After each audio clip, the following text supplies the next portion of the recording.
having me on. Yeah, I hear a lot of things about you, all wonderful. That's one thing I can say about you that's a little unique to you guys in the reptile industry.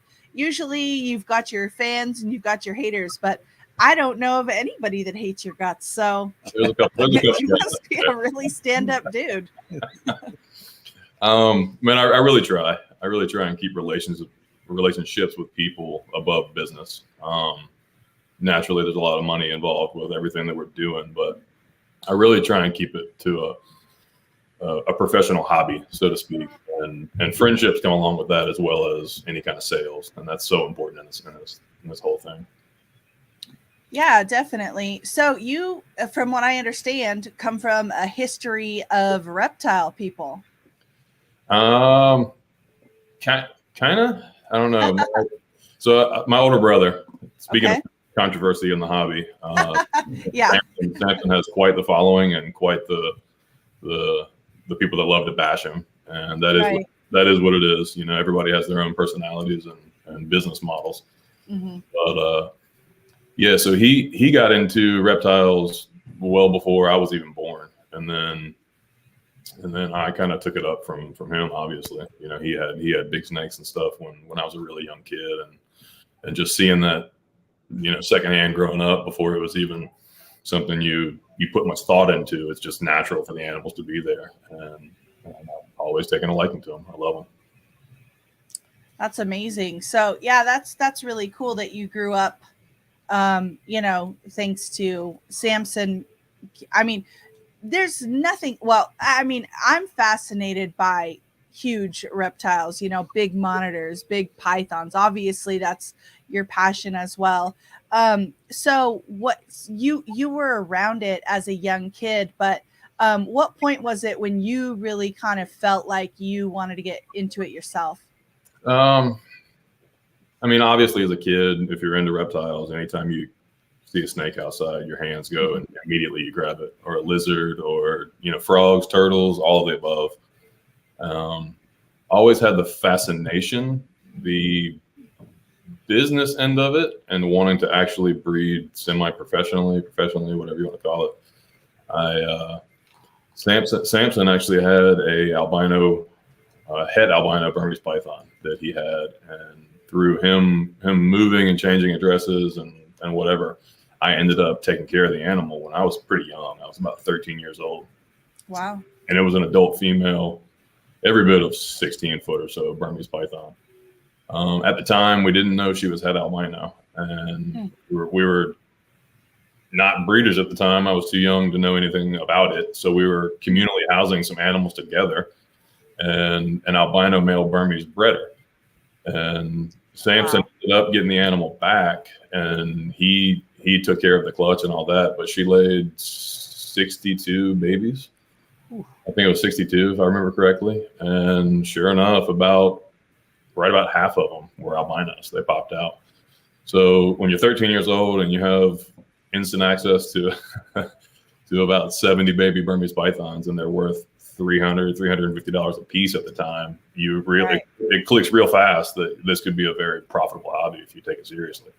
So from that point, I knew I wanted to breed reptiles. I was like, a passion was ignited at that point.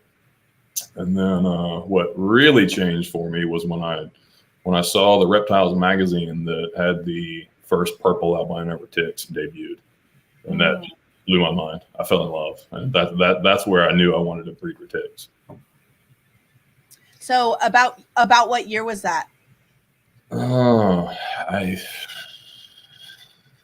don't remember when I saw that first article. That was 2000, maybe, to right around 2000, 2001, something like that. I think I was still in high school. I think it was like my senior year in high school when I had that Reptiles magazine that stayed in my book bag the entire year. So to give you guys a point of reference, you know, the year 2000 was not that long ago, but the internet was nothing. It was not incorporated into our daily living the way it is now. So if you were into exotic animals at that time, it was very much like a few key magazines, catalogs. If you lived in big cities, once in a while, there'd be like a weird news ad. You know, there were a few places where you could order monkeys or, you know, wild stuff, literally wild caught stuff that was not domesticated. It was, you know, some of it you could buy down on at the dime store down the street. It was, the regulations were totally different. And so it was, if you were able to see some, you just didn't have access to pictures and knowledge the way we do now. It was quite a different time at the late 90s, early, you know, turn of the century. Yeah, people have no idea how fortunate they are with the technology today. It's like when we first wanted an expensive animal, it was sending emails back and forth and having to send a paper check in the mail or money orders or whatever it be, but you had to literally mail it and wait for it to get there. And then, you know, the whole process. And just like, for instance, the first time I communicated with Bob Clark on email and going back and forth, I mean, just to buy an animal, it's a 2 or 3 week process sometimes, just trying at that point, trying to land an animal. Now you can get online and see one and literally buy it, and it can be there 24 hours later. So, and if you sell that animal and you don't wait, if you take 24 hours to respond to that person, they're already throwing a fit. I mean, that's just too long. Yeah, absolutely, 100%. Yeah, people get real offended, and it's tough. It's tough to really understand. Sometimes my phone goes off all day long, and it's not just all day; it's all night long. And I communicate with breeders in Indonesia and Europe, all Germany, all over the place. So there's 24 hours a day, my phone is dinging. So it's really hard to keep up with it all at some point. So was there a time, do you still work outside of your business? Do you still consider this a hobby? So I don't really believe personally in doing animals 100% full time and having to pay your bills by breeding the animals. Not that I have a problem with farming, which is essentially what it is. Right. But what it does is that takes away your ability to turn a sale down. You know what I mean? It not really, but it kind of does. At the end of the day, you have to sell animals to pay your bills, to all that kind of stuff.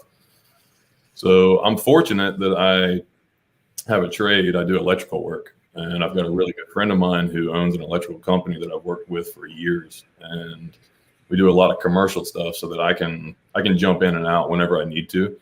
And I was doing electrical full time until pretty much right around the start of COVID.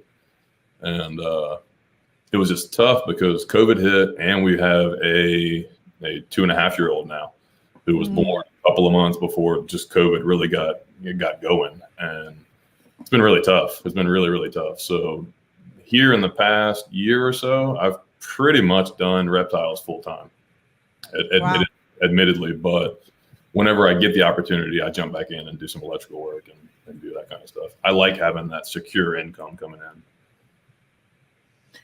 So I got a question for you, and it's completely off the grid, but you called it farming, and me and my son have an argument. Wouldn't it be ranching rather than farming? Fair. Yeah. Definitely. This has been a big discussion between the two of us for the last couple of weeks. Inconsequential, but funny, yes, that you would say that just today. I mean, you could argue that either way, but yeah, definitely. You have a valid point for sure. So go ahead. I'm just curious, what all do you guys keep? Anything that we like. Yeah, pretty much. We're not really, we like to reproduce everything we have. So she has miniature horses and goats and chickens. She's really big about chickens right now. Chickens are cool. They're really cool. I missed mine. I had a bunch for a while. Yeah. We have a pair of now monitors. We have a Salvatore water monitor, which actually came from Nerd. Yeah, way back. Well, but I don't know. He's only 8 years old. Yeah. Or so. And we do a lot of colubrids. We moved to West Texas so we can hunt gray band king snakes. So we've been out last 2 nights. She went out 2 nights ago. I went out last night.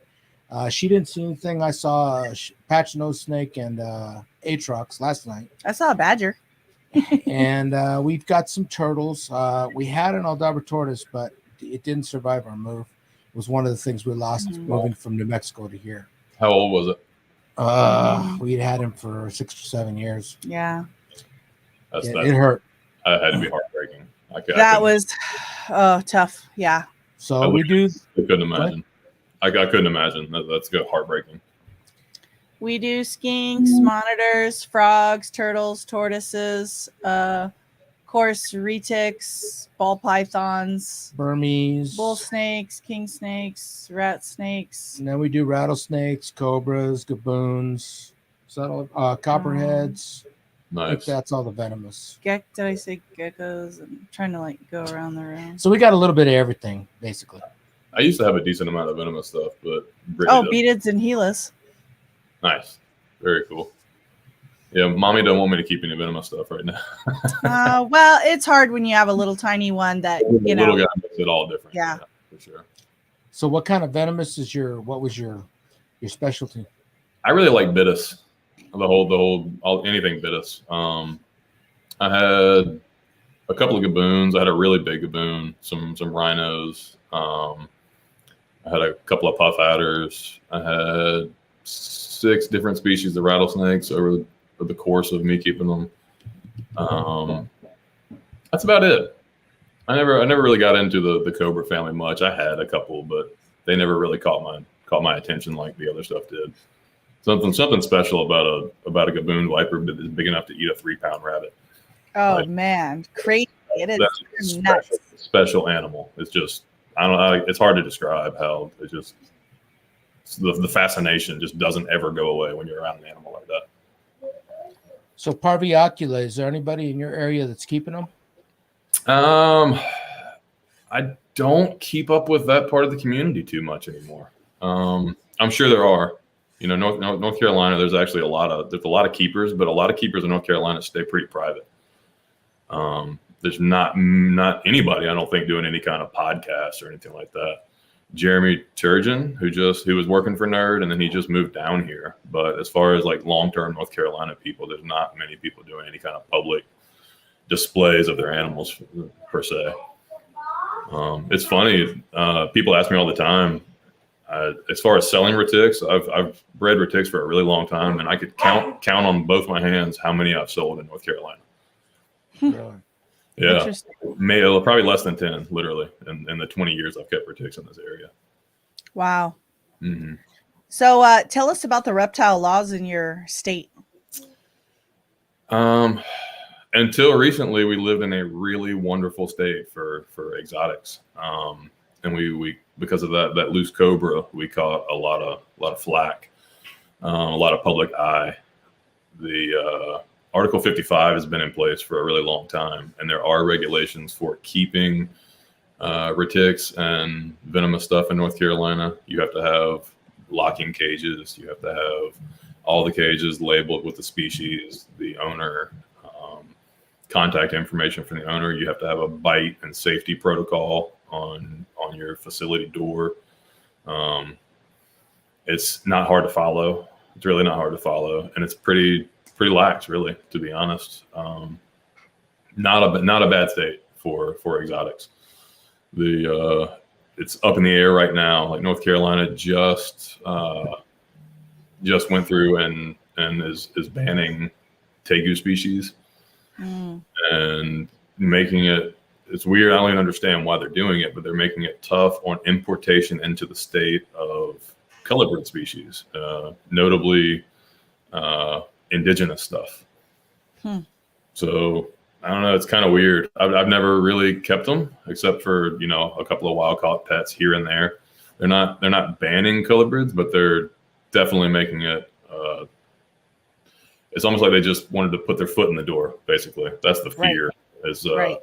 They wanted to take a baby step, and the fear is that now that their foot's in the door and they made regulation and permitting on certain indigenous stuff, they're going to expand from there.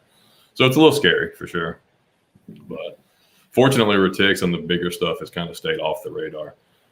Venomous kind of took the heat on that one, which is a shame, man. Because one bad apple, it's like North Carolina's been a pretty good state. Not many incidents over the past history of looking where people get bit and that kind of stuff. I do have a friend who got bit by a king cobra a couple of years back, but overall, it's a pretty quiet state. There are definitely worse places to live in the U.S. as far as keeping exotics. Yeah, unfortunately, it's getting worse and worse as far as, you know, liberties and rights. And I mean, I understand the purpose behind them wanting to regulate, but I personally believe in our freedoms. And, you know, just like you would want to be appropriately permitted to drive a car, I feel like it basically, unless proven otherwise, you know, not kids. I could see them wanting to regulate people that had maybe been dangerous in the past, but I, you know, It's a really sharp double-edged blade on it that is. because yes, not everybody should have a 200-pound python as a pet. Right. Not everybody should have a rattlesnake as a pet. But it's just tough to accept because somebody like me who's been incident free for 20 plus years now and kept animals on a large scale, like, why am I being punished because somebody didn't report that their cobra got loose? That's their problem. You know what I mean? There are laws in place. He was charged criminally. So why am I getting punished when I'm following all the rules? Mm-hmm. Well, in 98, 99, we fought this. They called it clean list back then. Now they're calling it white list. And what they wanted to do is in Montana, they wanted to make everything illegal and then make a list of animals that you could keep. And in the process of that, Colorado actually did it successfully. And we had a friend that ended up spending 2 years in jail because he didn't follow the letter of the law. He had hognose, produced leucistics, and sold them and went to jail for 2 years for running them across state lines. Wow, in Colorado? Yep. So at the time we fought it, we actually got it beat down. Oregon was putting one in too. And when they instituted their clean list, they forgot to put canaries on there. So every little old lady in Oregon that had a canary was in danger of a year in jail and $1,000 fine. However, because they did have a venomous group there, they were able to keep king cobras. So king cobras made the list, canaries didn't. Isn't that interesting? That's my problem. That's my problem is these people that are writing the laws are literally blind. They have no concept of what they're talking about. For instance, the North Carolina tegu ban that just went into effect. Like when we had the open discussion and you could call in and speak to them, people were bringing up the point that our climate, 100%, you know, there's tegu species that are going to die if the temperatures get anywhere close to what our winters get to. And they had no concept that was a thing, that there was any differential between subspecies of tegus. They don't even know, and they won't listen. So it's hard to grasp. Like I'm not against helpful regulation.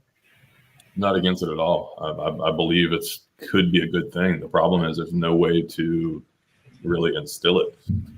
I don't know how you go about making it so that both sides can cooperate and agree to shake their head. It's just there's no middle ground.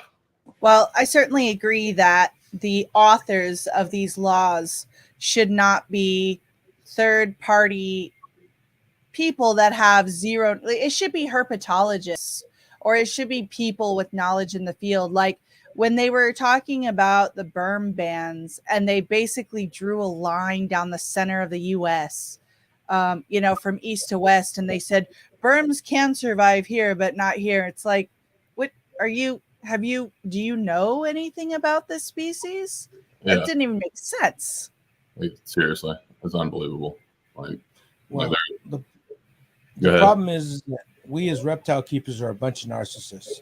We've always been all for ourselves, and we did not ever get organized.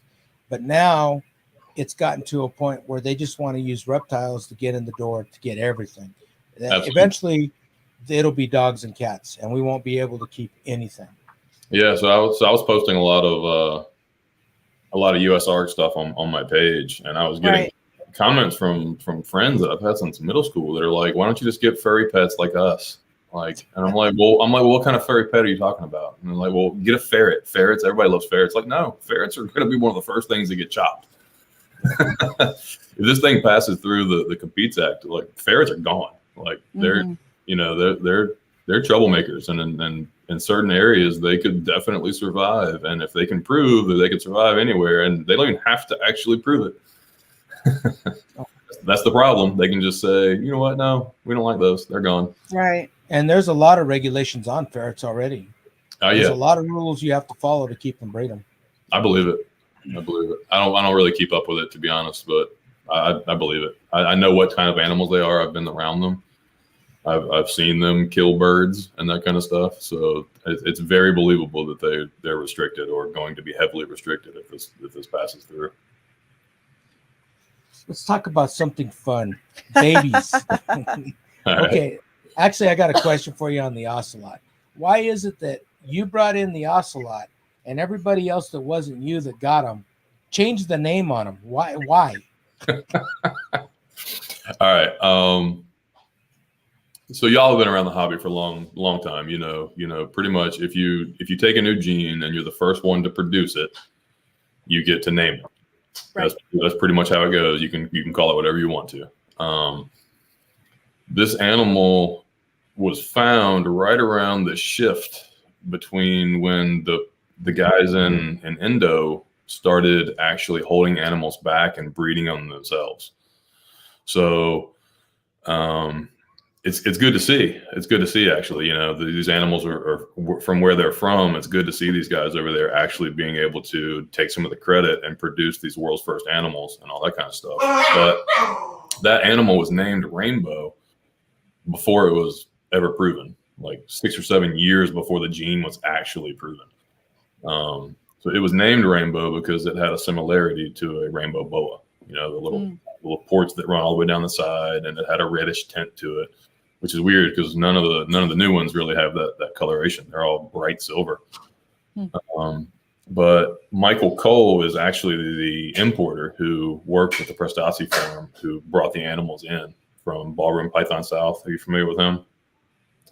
So he actually did all the importation. He brought in the 5 pairs, and I was just the guy who was given first opportunity at all the stuff he was bringing in. I did a lot of resale for him and that kind of stuff. So whenever something new was coming in, he would tell me about it. I was on his list, pretty high up. So he named it.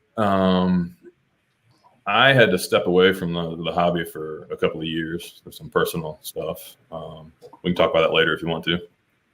But I sent some of my original hets to Kevin from Nerd because I needed to basically protect the project while I was away. I knew I really wanted, to keep my hands on that one, and I needed somebody that I could trust who would 100%, uphold the value of the project and not deteriorate it anyway.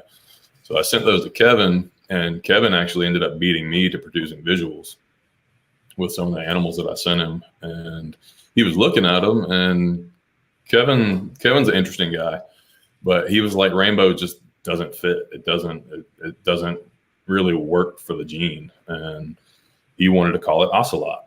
So I told him, I was like, I don't really care. I could care less. I like both names. I think ocelot is actually a better name for it.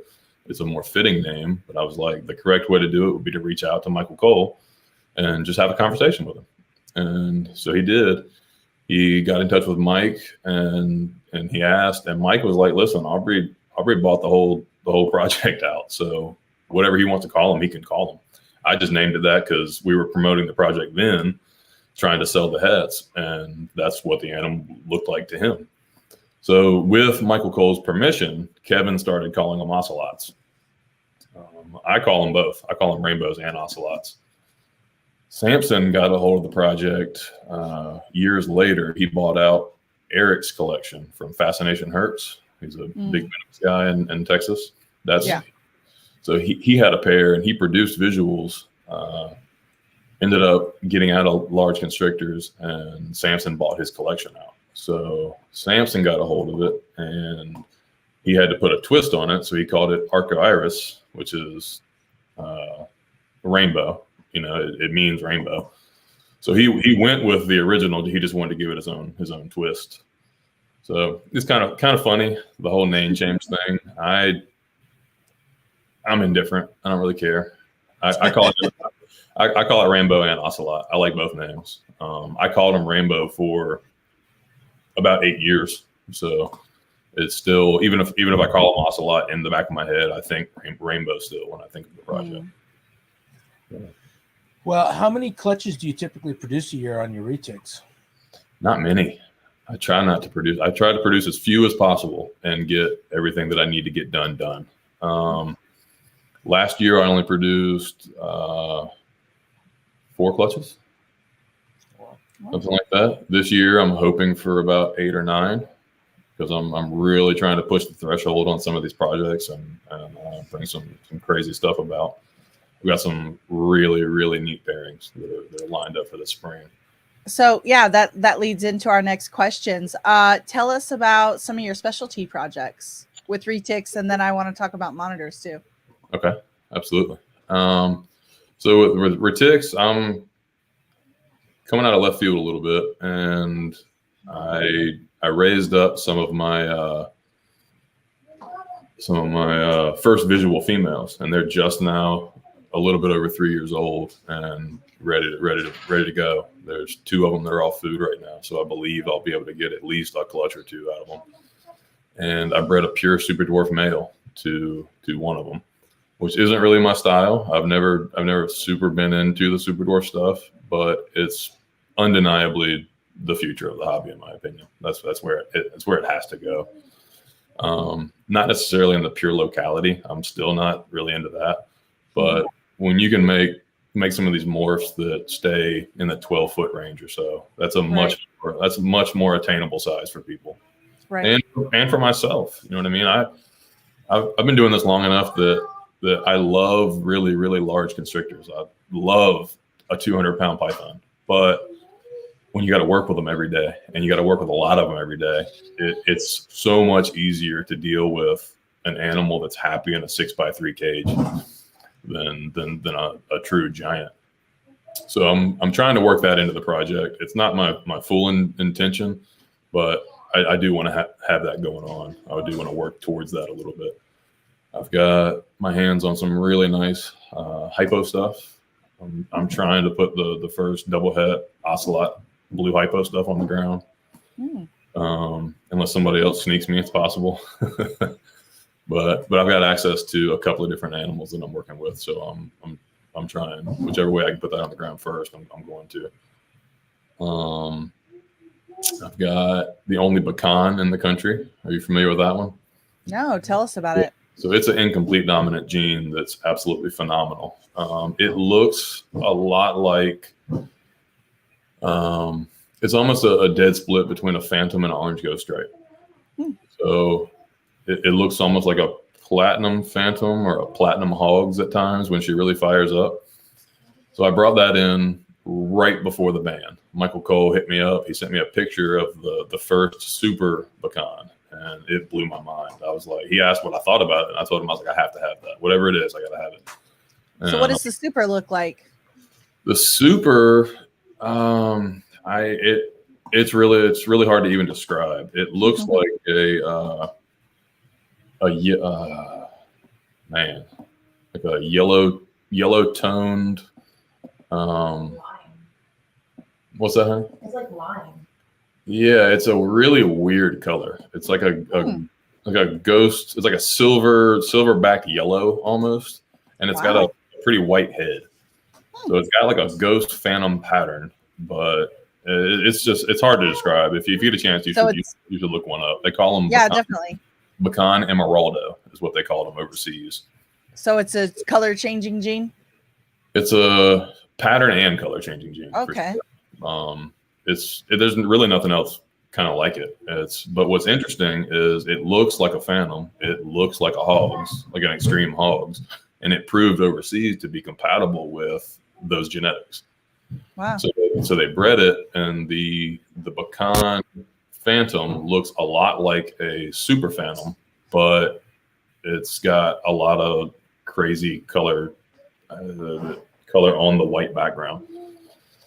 The OGS pecan looks a lot like a platinum orange ghost stripe. I forget what they even call them. Amarettos, maybe something. I'm not even sure. I didn't love the combo, but it's really interesting to see the compatibility. and it gives you a lot of ideas. As a breeder, it gives me a real good hint towards how it's going to react with a lot of other genes that I want to mix it with. And obviously, my first go-to is I'm going to breed the ocelot male to her as soon as I can get a fertile clutch on the ground. I tried to push it. I tried to push that one. She was 3.5, and I tried really hard to get her to lay a clutch, and I jumped the gun and used a male that I had produced that was only about 9 months old at the time. And she threw an infertile clutch, and I'm pretty sure it was just me trying to use a male that wasn't quite ready. So she's had almost 2 years off now, built all her body weight back up. I was real careful putting weight back on her, just because she's such an invaluable animal. There's no other ones in the country, and legally there won't be unless she reproduces. So it's kind of scary. I didn't want to push the animal too hard. I tried too hard early, and I kind of set it back and doing it the right way this time. So tell me about your breeding techniques, procedures, about sizes, caging, lay boxes, incubation temps. What do you watch for? What do you wait for? Do you go by shed cycles? To kind of give us a rundown. So I'm really bad about keeping physical track of shed cycles. I don't even really write one down until after the ovulation. I try and keep my numbers down. I always try and keep the number of animals I have down. I know how many I can take care of. I know how many I can focus on. And to be a successful breeder and really hit the breedings that you want to hit, you have to know your animals. So for me, I run ambient. I keep my room right around 83.5 degrees pretty much year round. And through that, I get strong breeding seasons, but I can also get clutches any month of the year according to how I feed the animals. Do you keep your males and females in the same room? I do. I definitely do. Yeah. Females tend to cycle near each other. If you have one female that's cycling, I'll move females in cages closer to the female that is getting ready to ovulate or just ovulated, or as soon as the female lays a clutch and I pull the eggs, I'll take her out, soak her, and the next most important breeding that I want to happen, I put that animal right into her cage. I don't clean it. I leave it like that for about 2 weeks, right, and let it just sit there, and it's pretty effective. I kind of learned that from Kevin, from going up to Nerd over time. He's got these big 10-foot cages with dividers. Mm-hmm. And I would walk in there, and you'd see 2 or 3 females in the same cage. And I was like, what is he doing with a male in there? And if you want to breed the same male to, multiple females, and you have one that's completely off of food, so she's docile, you know what I mean? She's not a threat to bite another animal or anything like that. If you temporarily house them together, it's very likely that female, if she's got the caloric, reserves and everything that she needs, it'll push her into a cycle pretty fast. It's a very effective method for sure. Interesting. So caging, I use hardwood pellets for bedding. Very absorbent. It's the best thing I've found for ammonia. And if you stay on top of routine cleaning, they don't get that messy. It's like people say they're dusty, but if you clean it, often, it doesn't ever get like that. It's never a bad situation. I really like them a lot. Ambience, airflow is really important to keep your temperatures uniform throughout the room. And I'm sorry, I'm rambling here. Oh no! So I want to know about your water tubs for your bigger snakes. What do you use? So I pull females out and soak them in big containers. Okay. Here and there. But what I use is I basically build an L bracket that I screw into the cage, and then I use 6-quart Tupperware that are really uniform, really easy to take out, really easy to keep clean. Oh, nice. They're only like $1, so you can replace them. And with that wooden 3.5-inch lip, basically, that holds it in place, rarely ever do you get one that tips over. So the animals can't submerge in them. The smaller animals can, but I use that same size from like 6 foot animals all the way up through adults, full grown adults. And then just every so often I pull them out and soak them. Okay. Seems to do pretty well. Well, amongst our friends, we're having some issues with size of cage for our animal for size of cage. What's your opinions on? Here's some issues that we've had recently. Is we ended up with the retic collection from a guy that passed away here in Texas, and so we had to move some things around. Well, in the process of that, we got a couple retics that we've had for years. They're not huge, but they're getting up there in size. Just as soon as we moved them from one slot on the rack to the other, they quit eating on us. And so I've tried to keep them small, I've tried to keep them big, and they're still, a few of them are still off. So what's your feelings on what size should you have for an adult mainland retic? We've had animals that really won't feed, and I feel anxious in too big of an enclosure. I mean, from what we're observing. And then of course you don't want to shove a giant python into something too small. One of the things I always tell people when people ask me for advice on what's going on with their animal is I try and really make them understand that no two animals are the same. So there's no firm answer on what the right cage size is for an animal. For instance, I had a big orange glow female that I bred twice. She laid really small clutches, like abnormally small clutches, and I just decided that I wasn't going to breed her anymore, and that I sold her as a pet. And I sold her to a guy who builds phenomenal zoo style enclosures because he wanted a big display animal, in his basement, in his man cave. And he built a 16 foot by like 8 foot by 5 foot enclosure, all glass front with a pond and a waterfall, and just completely decked out. All rock background, big hanging limbs, several different basking areas. And she literally hasn't come out of her hide but like twice the entire time he's had her. And he's panicking a little bit because it's not what he thought it was going to be. Right. So you can give an animal an enclosure the size of a yard, but it doesn't mean they're going to be happy unless they've got a smaller area to feel secure in.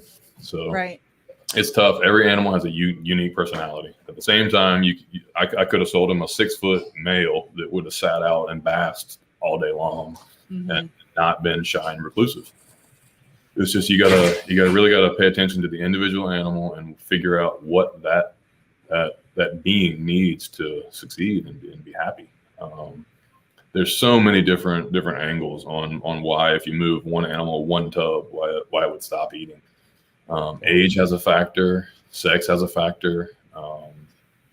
It's just so many different things. What's your how's your setup per se? Like, what do you? Well, I had her in a V70 sweater rack, and she did fine, but we moved all these snakes in, and they actually sat on the floor for 24 hours while we were getting everything set up. Once I got that rack set up, we had to throw some new levels on it, and went to feed her the next week. She didn't eat. Went to feed her the week after. She didn't eat. So we had to go to New Mexico to get more cages because that's where most of our supplies were. And now she's in a cage that's 24 inches by 18 inches by probably 14 inches tall. And she still doesn't want, she's probably about 4 to 6 feet long, and she's not interested in eating at all. Is she acting defensive? Are you sure it's a female? No, actually, I'm not. It was, so this is a female, and it's been a snake I've been raising up, and we don't really worry about sexing them terribly until they get bigger. I mean, So a 5 foot male that is coming up on breeding with new animals introduced to the room could absolutely just stop eating out of the blue. It's very, very possible. I've bred plenty of males. Like, the reason I tried that male that was that young with that female, that pecan, is because I've pulled a lot of clutches from 9-10 month old males that are only 5.5 to 6 foot long. So it's very possible he's coming into his own and is interested in breeding. If it's, it may just be a female that's unhappy about something. I don't know. Yeah. It could be a bedding change. A bedding change could be something that'll set them off. Retics will get, I would call it depressed. I would say they can get depressed and they just shut off feeding. They want nothing to do with food until something in their environment changes. And it could be as simple as putting it in the same exact tub setup on the other side of the room so that it sees, say, window light coming in differently, different hours of the day. That kind of stuff could be enough to trigger it to, put it into a new rhythm. They get locked. A lot of times you're having trouble breeding a female, you got to move her cage. If you just leave her in the same cage and she never wants to go receptive, never wants to go off food, it can be very simple to just move her into a different cage, and that'll trigger her to start being receptive almost right away. So how many animals do you keep? How many adult animals? Oh.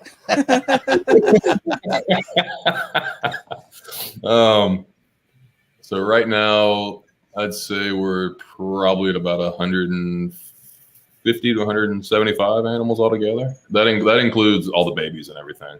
Okay. My adult retic room has 26 cages, and those aren't all adults. Quite a few of those are 18 months old or something like that. But they're holdbacks that are intended to breed at some point. So I don't have nearly as many snakes as most people think I do. I just do a good job of posting different pictures here and there, so it seems like I have more stuff. That's the name of the game. Keep it exciting. Right. So what was I gonna? Okay. So I'm of the mind that a lot of people, that get retics, they're interested in having that monster snake, and it's very, they're fascinated in feeding and watching that feed response. Most people, well, okay, I'll say in the US, a lot of people, I feel like, I don't know if I want to say mistreat, but basically keep their retics morbidly obese. Do you have any opinion on a healthy way feeding schedule? What do you feed your retics? How often? I'd say like a young adult or a large adult. So I actually feed a lot more than most people. I'll be the first. I'll be the first to admit that, but I do it, I feel, in a correct way. Okay. And let me explain a little bit. That sounds bad, but I feel not at all. I don't believe in large meals for these animals. Okay. Just because something can do something doesn't necessarily mean it's the right or the best answer. Right. I found that much more frequent feeding with much smaller prey item is a healthier long-term animal. I don't think I've got a single animal that somebody would look at and say is obese or fat. That's a personal opinion. Some people would obviously somebody's going to say Aubrey's got a fat snake. But if you look at them though and pull them out, aside from that 2.5 month or so push right before they cycle, they stay pretty lean. I raise smaller females up pretty fast. I get them up to between 6 and 7 feet real fast. Ideally, by the time they're 10 to 12 months old, I like them to be 7 to 8 foot. And then I cut them way back at that point. At that point, I cut way back. I still feed frequently, and it keeps the animal motivated for food. It keeps them actively growing, but it keeps them real slender. Like a mainland retic doesn't start putting on real body fat until they're 13 or 14 feet long. Right around 12 foot, they start to transition, and they'll actually start to put on weight. Mm-hmm. But as long as the animal's head size is correct to its body, and you can see a defined cut in behind its jaws to the base of its neck, and you can see not rib, but a little bit of loose fascia tissue down at the base of their body. Like when they sit, if they just look round and full, or if their tail stays flat, where their ribs actually spread out and push down because their muscle tissue doesn't really hold up their body weight. That's an animal that's too heavy. But it's really, to me, I think it's much better to give smaller meals much more frequently, and it makes a more athletic snake. I've got, for instance, I've got those females that are about 12 foot that are 3 years old, and like if you look at them, their head is huge on their body, and that's what a retic is supposed to look like. So I think that's really important. So do you feed one species to your pythons? Do you feed a mix of stuff? What do? Do you raise up your feeders? Do you buy them? Variety is always the best. Yeah. I don't have the time or energy to deal with raising my own feeders. So yeah. I've worked really hard to find suppliers that I trust. And I pretty much just get stuff from 2 or 3 different guys. I use Don Munson. I highly recommend him if you're anywhere near where he is up in Indiana. And he's a long way from me, but I buy in enough bulk that it's worth the drive here and there to load up on feeder pigs. That's my main source of food for my retics, because you can get feeder pigs all the way from 3/4 pound up to 20 pounds. The biggest ones I ever feed off are about 4 pounds. So, 130, 140 pound retic eating a 4 pound meal is tiny. That's a really small meal. Right. But I might feed every 5 days. Like pre going into breeding. And I start them on pigs as soon as I can. Right around the time they're 6.5 foot or so, they start getting their first piglets, and they work up from there. I like to mix in different stuff. Guinea pigs are an excellent nutrition for retics. They can get hung on them. They'll get to where they only want guinea pigs, and I hate picky eaters. It drives me nuts. So I try and really reserve the guinea pigs for that last 2 months right before they breed, just as an extra nutrient boost, and it's really easy for them to store weight from eating guinea pigs. But yeah, like I was saying, like at times I'll give 16 or 17 foot retics like 2 jumbo rats as a meal. And people think I'm crazy for doing that, but it's just a different source of nutrition. If you eat the same stuff, if you just feed pigs, a lot of times you'll get clutches where you have the thin spots on the eggs, like the windows on the eggs, and it's literally just a nutrition deficit that they're not getting a varied enough diet. So I think it's important. The majority, I probably feed 80% of adult food is pig, and then I vary the rest. Go ahead. I had a question and then you asked me. So you're feeding your adults that big. How big is your retic room, and what sizes are your adult cages? Is that taboo to talk about? No, not at all. I'm a pretty open book. I was telling Marita that earlier on Facebook. I don't really hide anything from people. A lot of breeders want to try and keep trade secrets, and I don't get it. Part of why we're successful is other people want to breed these animals. The reason we can sell them is, and if you're trying to hold back information, like, it's much better to be sharing and let information out. So my adult retic room is a 25 foot by 14 foot, I think is what it is. And it's the upstairs part of an A-framed 2-car garage. Okay. So it has a 40-inch knee wall. So I've got just enough room to have 2 adult cages stacked on the floor. And they basically surround, and then I've got on casters a center set of cages in the middle. Oh wow.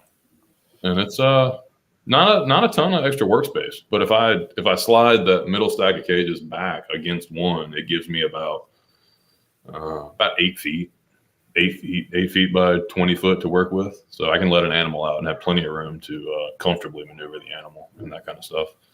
I've got cages that range all the way from 4 foot by 2 foot by, I think they're 18 inches tall, up to 8 foot by 30 inch cages. And I don't have any giant retics anymore. Like I have a couple that are big, but not giants. I don't have any giants. Once they break that 18 to 19 foot range and get closer to 20, they really need like an 8x3 minimum cage, and bigger than that if possible.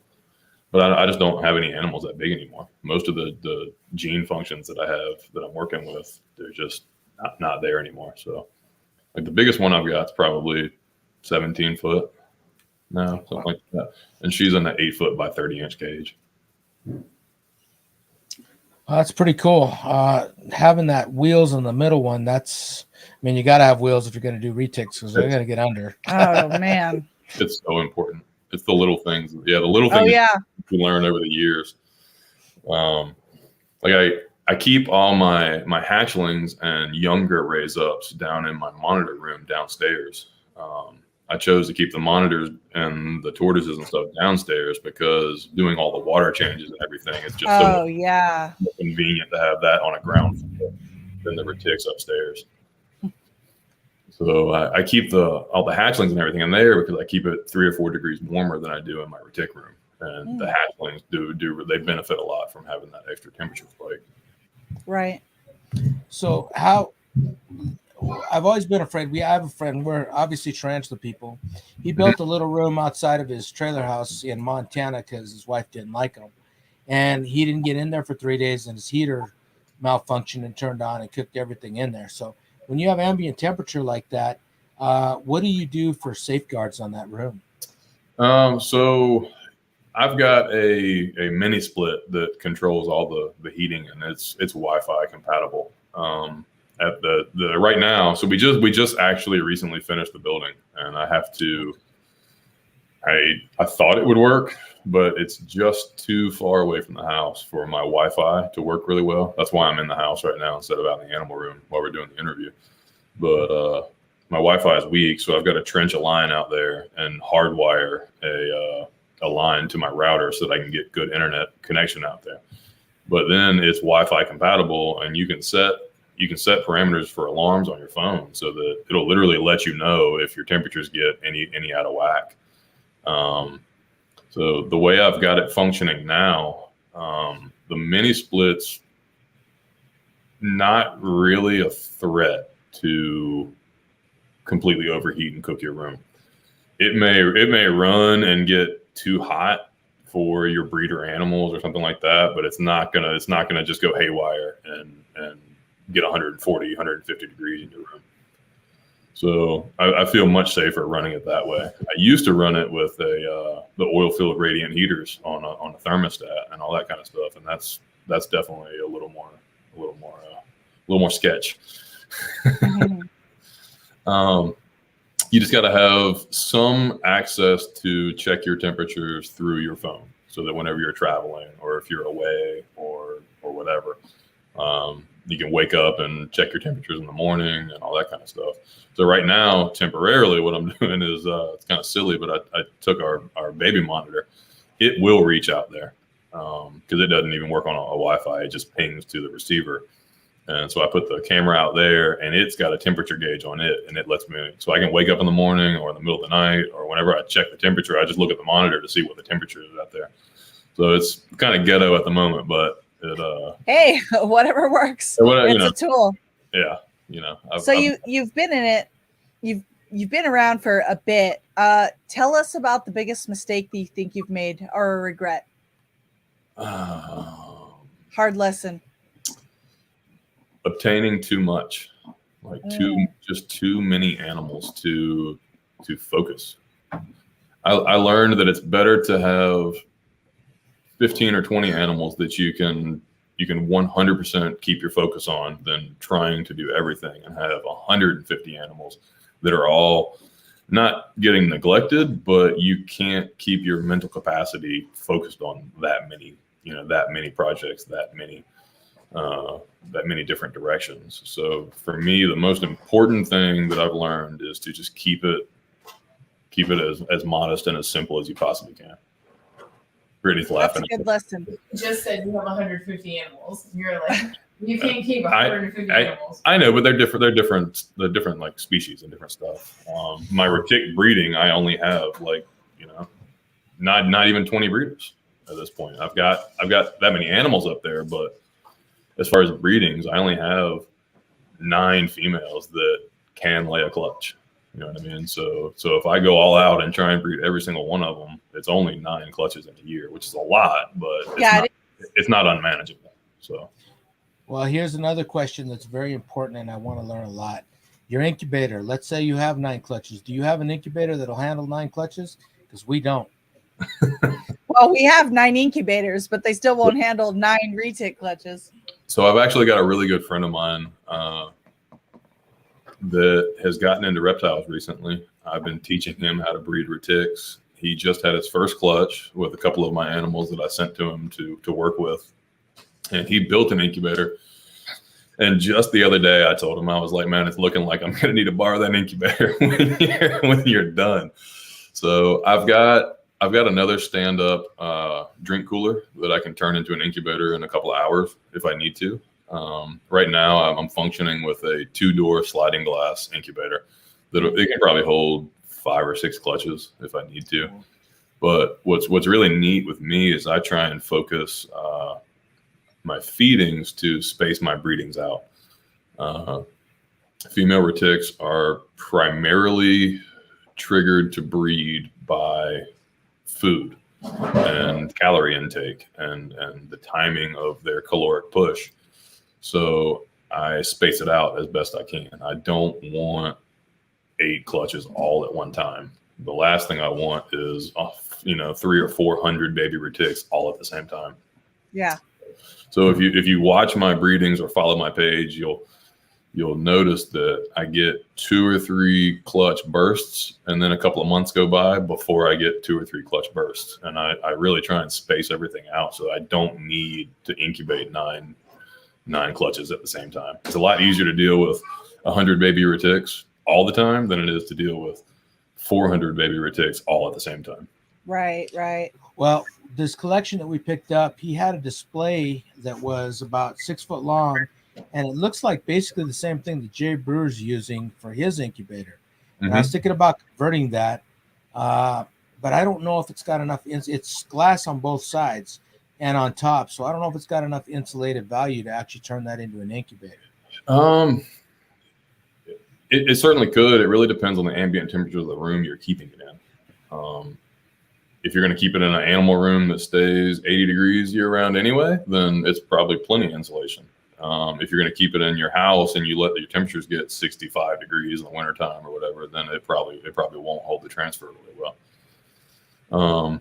That's one of those things where people ask how to build an incubator, and it's like, man, we could talk for a month on how to do that. Yeah. There's a ton of ways to. I've seen people hatch world-class animals in some incubators that would blow your mind. I've hatched quite a few in igloo coolers, just because it's convenient. It's really easy to set up an igloo cooler, like 120 quart igloo cooler, as an incubator, and I've done it. I had to move one time from Tennessee with all my collection, and I had clutches of eggs. So I set up coolers and got an inverter and set up heat tape in it and all that kind of stuff. So I packed them up and drove 4.5 hours of clutches, and everything incubated fine. Wow. What season was it? I think it was mid-winter time when it was That's cold. That's impressive. Yeah. That's very impressive. But those, if you're running a heat source in there, those things heat up really fast. They tend to lose heat pretty quick because they have a lot of area around where it's sealed. It's a big seal area where the whole lid opens. So you got to be careful and tape up the seal and stuff for travel. But if they stay in a room that's pretty moderate temperatures, then they do really, really well. So when you hatch out your retics, how long do you leave the babies in the incubator? At what point do you give them water, and when do you change the substrate? And do you cut eggs? I do. I cut clutches. A lot of argument on that. You can take it either way you want to. I respect anybody's opinion, but for instance, the reason I did it, the reason I started doing it is because in one of the first clutches I ever had, I had a baby who tied his umbilical cord around his midsection, and it literally suffocates the animal and kills it. Right. So I really didn't want that to happen again. And then in my first visual ocelot clutch, I was cutting the eggs. I always cut day 83. I know how my incubation cycle. I know how it cycles. I know I can open an egg and pretty well right away tell you whether the clutch is ready to continue cutting or not. And there's been times where I stopped and I was like, they need a few more days just to play it safe. But that ocelot clutch, I literally opened it up, and the only male that proved to be het caramel was umbilical tied. Like I cut the egg open and saw it immediately, so I had to rupture the sac and carefully get him to untangle himself and untie that knot, and he would have died. And that's every bit, of a true $25,000+ animal as a hatchling. Yeah. And I mean, a life. We all hate, no matter what it is, it's always a bummer when something happens to it, of course. As people like to play the "it's not natural, why would you cut?" blah blah blah. It's like nothing we're doing is natural. None of these none of these 5-6 gene animals are natural. There would never be platinum albino sun tigers in the wild. It's not, saying the natural argument doesn't work for me. That's not what we're doing. The mothers don't lay their eggs in a perfect environment egg box on perlite that goes in an incubator that stays exactly 88.5 degrees for 90 days. That's just not. We're not doing anything natural. So that argument doesn't work. I don't get it. I can't even understand why somebody uses that as an argument, to be honest. And I, at the same time, I get it. We also have to be ambassadors for the species we're breeding. We need to breed the healthiest animals. And if an animal's not meant to make it out of the egg because it doesn't have an egg tooth, or it has an umbilical cord tied, or any number of reasons that could kill it in the egg, I get it. And I do that. I can understand. Maybe some animals aren't meant to make it, but we're ranching here, and we want our calves to survive. You know what I mean? So I believe that cutting is it increases your percentage on survival, and that's what we're doing. So I totally agree. I mean, it's just like a medical care, for someone that's sick or a person that's going to give birth. I mean, we're essentially, that's triage, that's medical care, we're supporting a life. So do you ever cull or just not breed an animal for a temperament reason?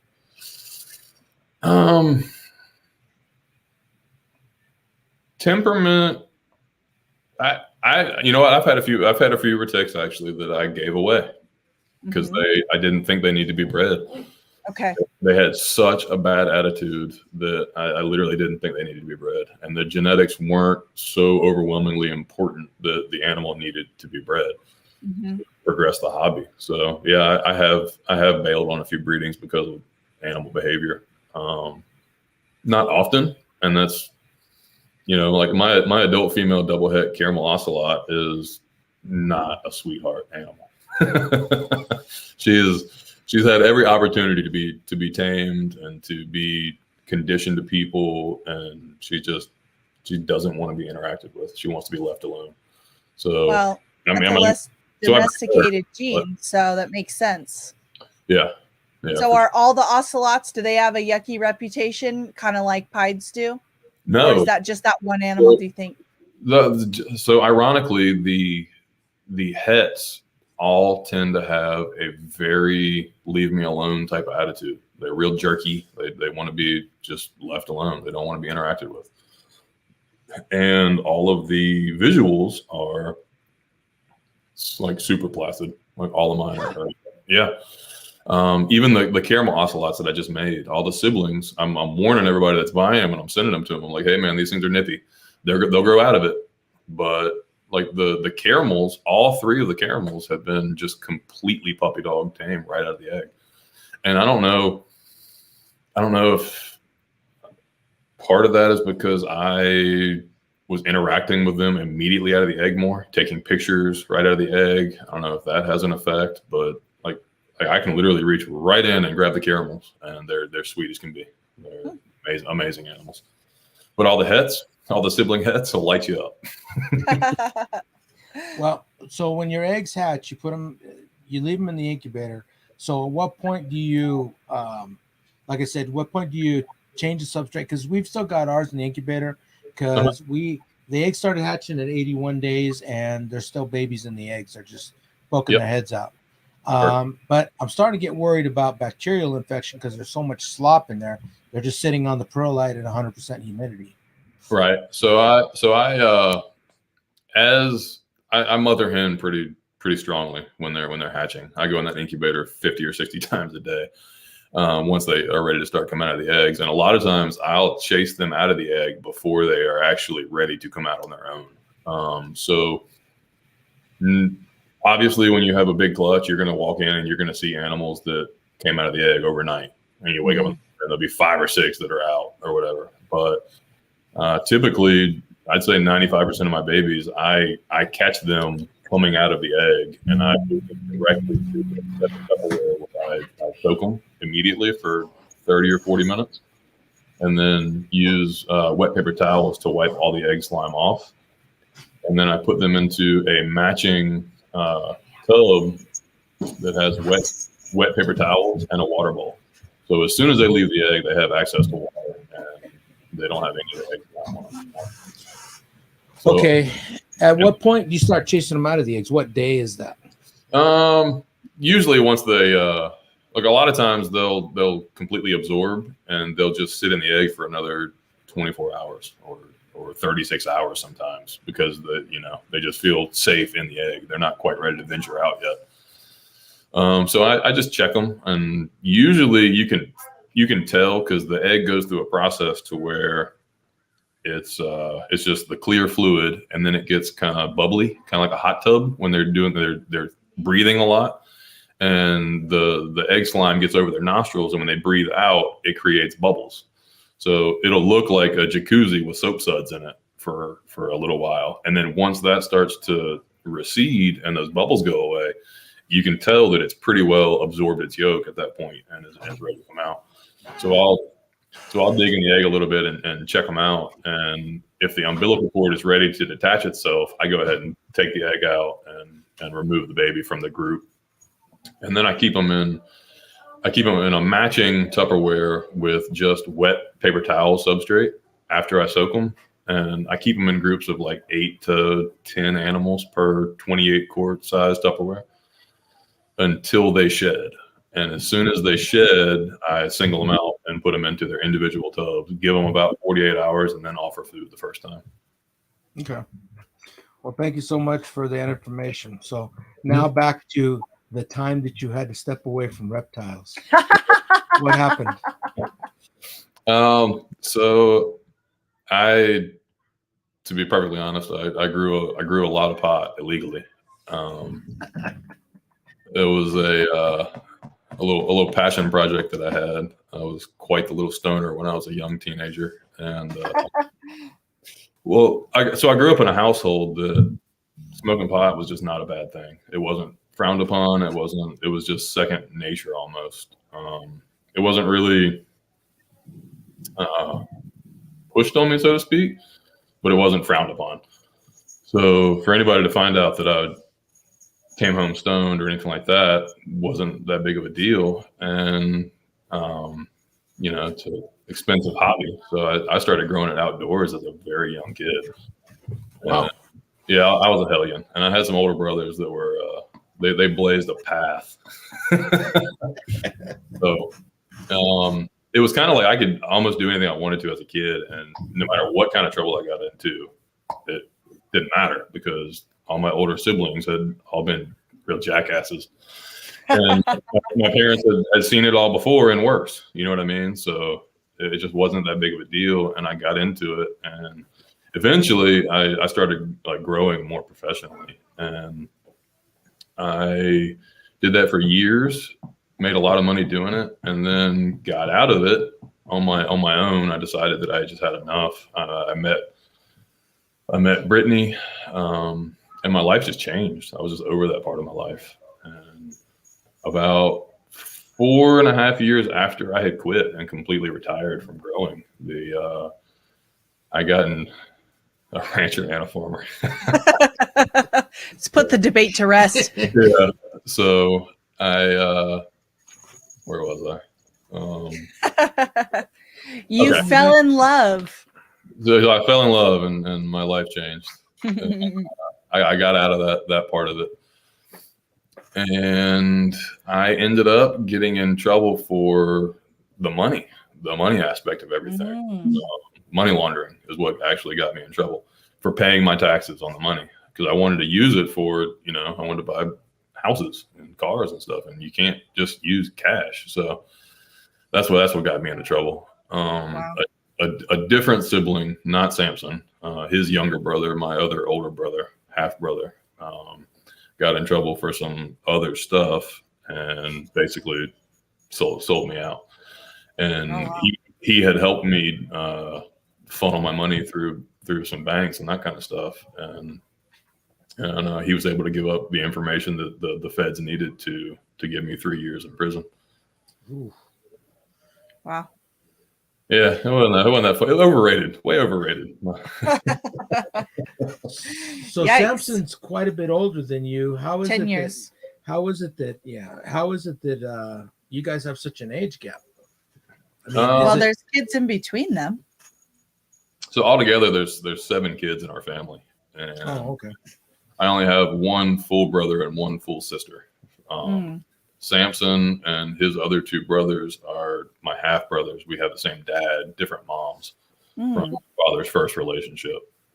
So Samson and I have been pretty close throughout the years, but he moved out of the house when he was like 14.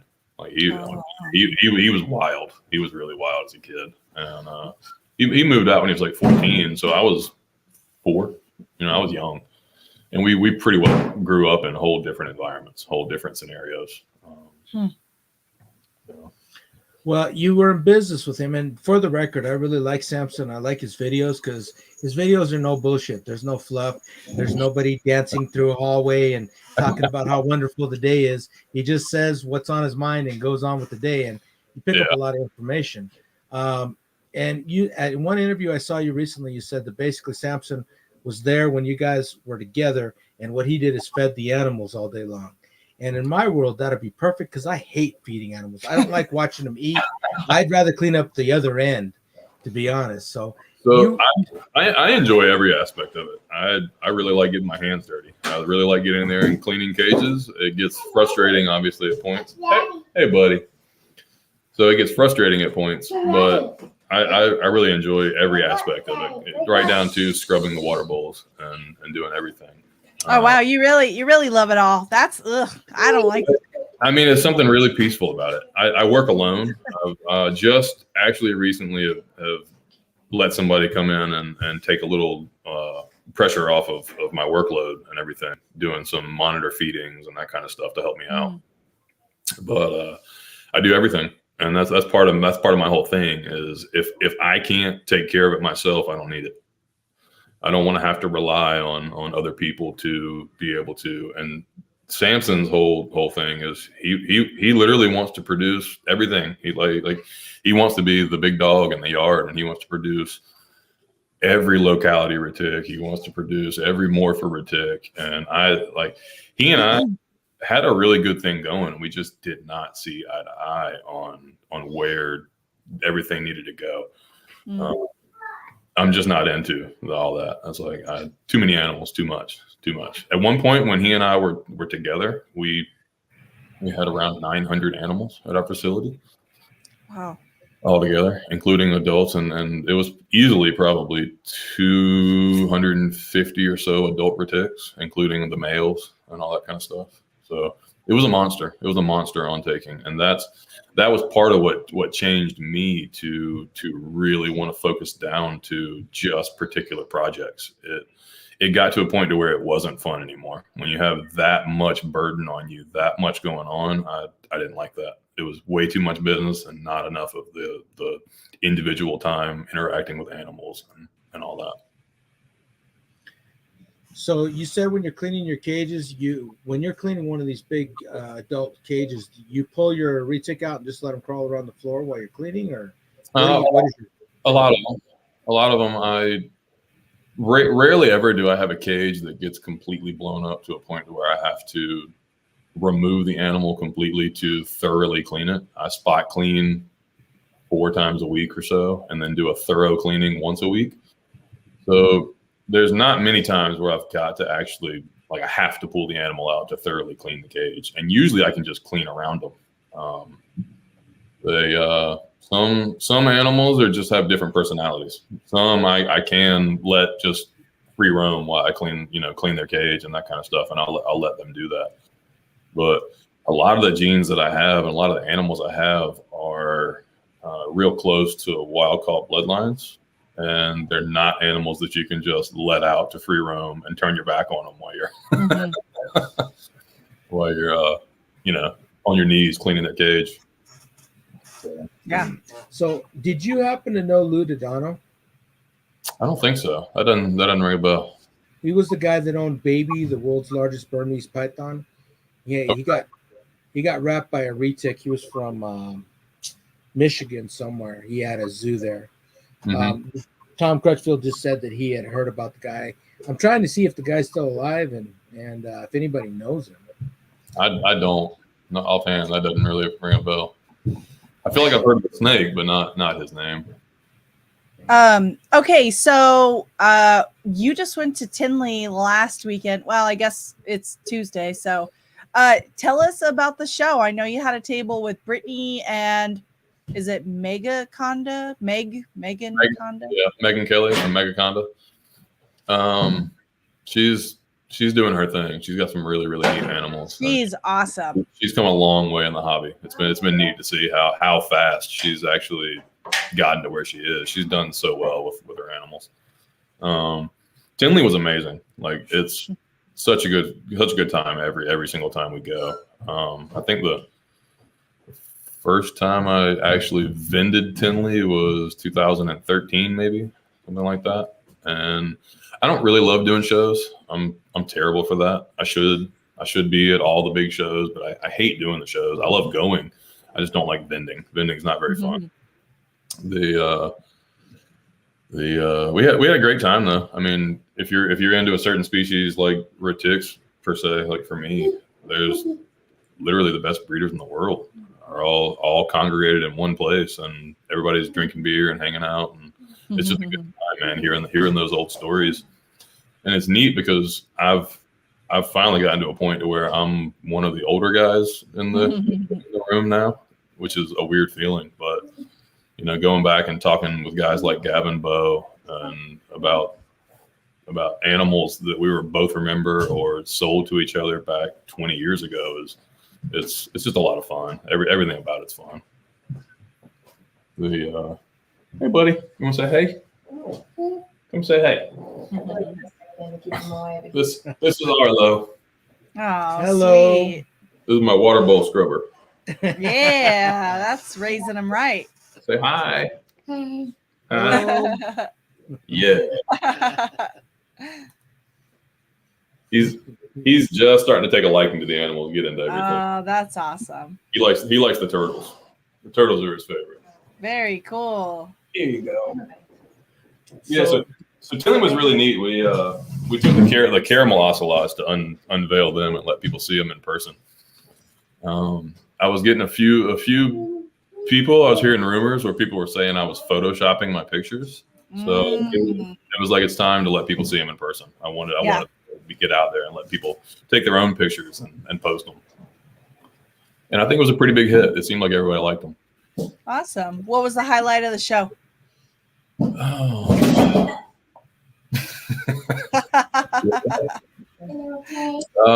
The highlight of the show.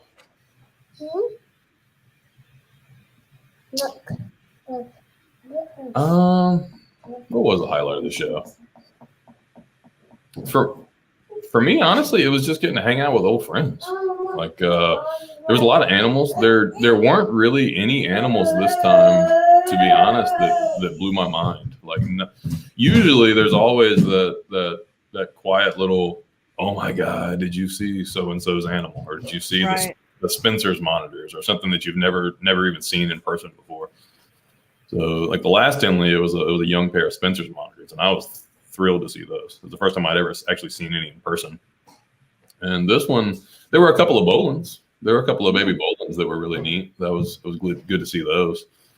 But it was tough as far as for me running around this time. I was so tied up. It was such a packed show. I didn't really even get to see everything.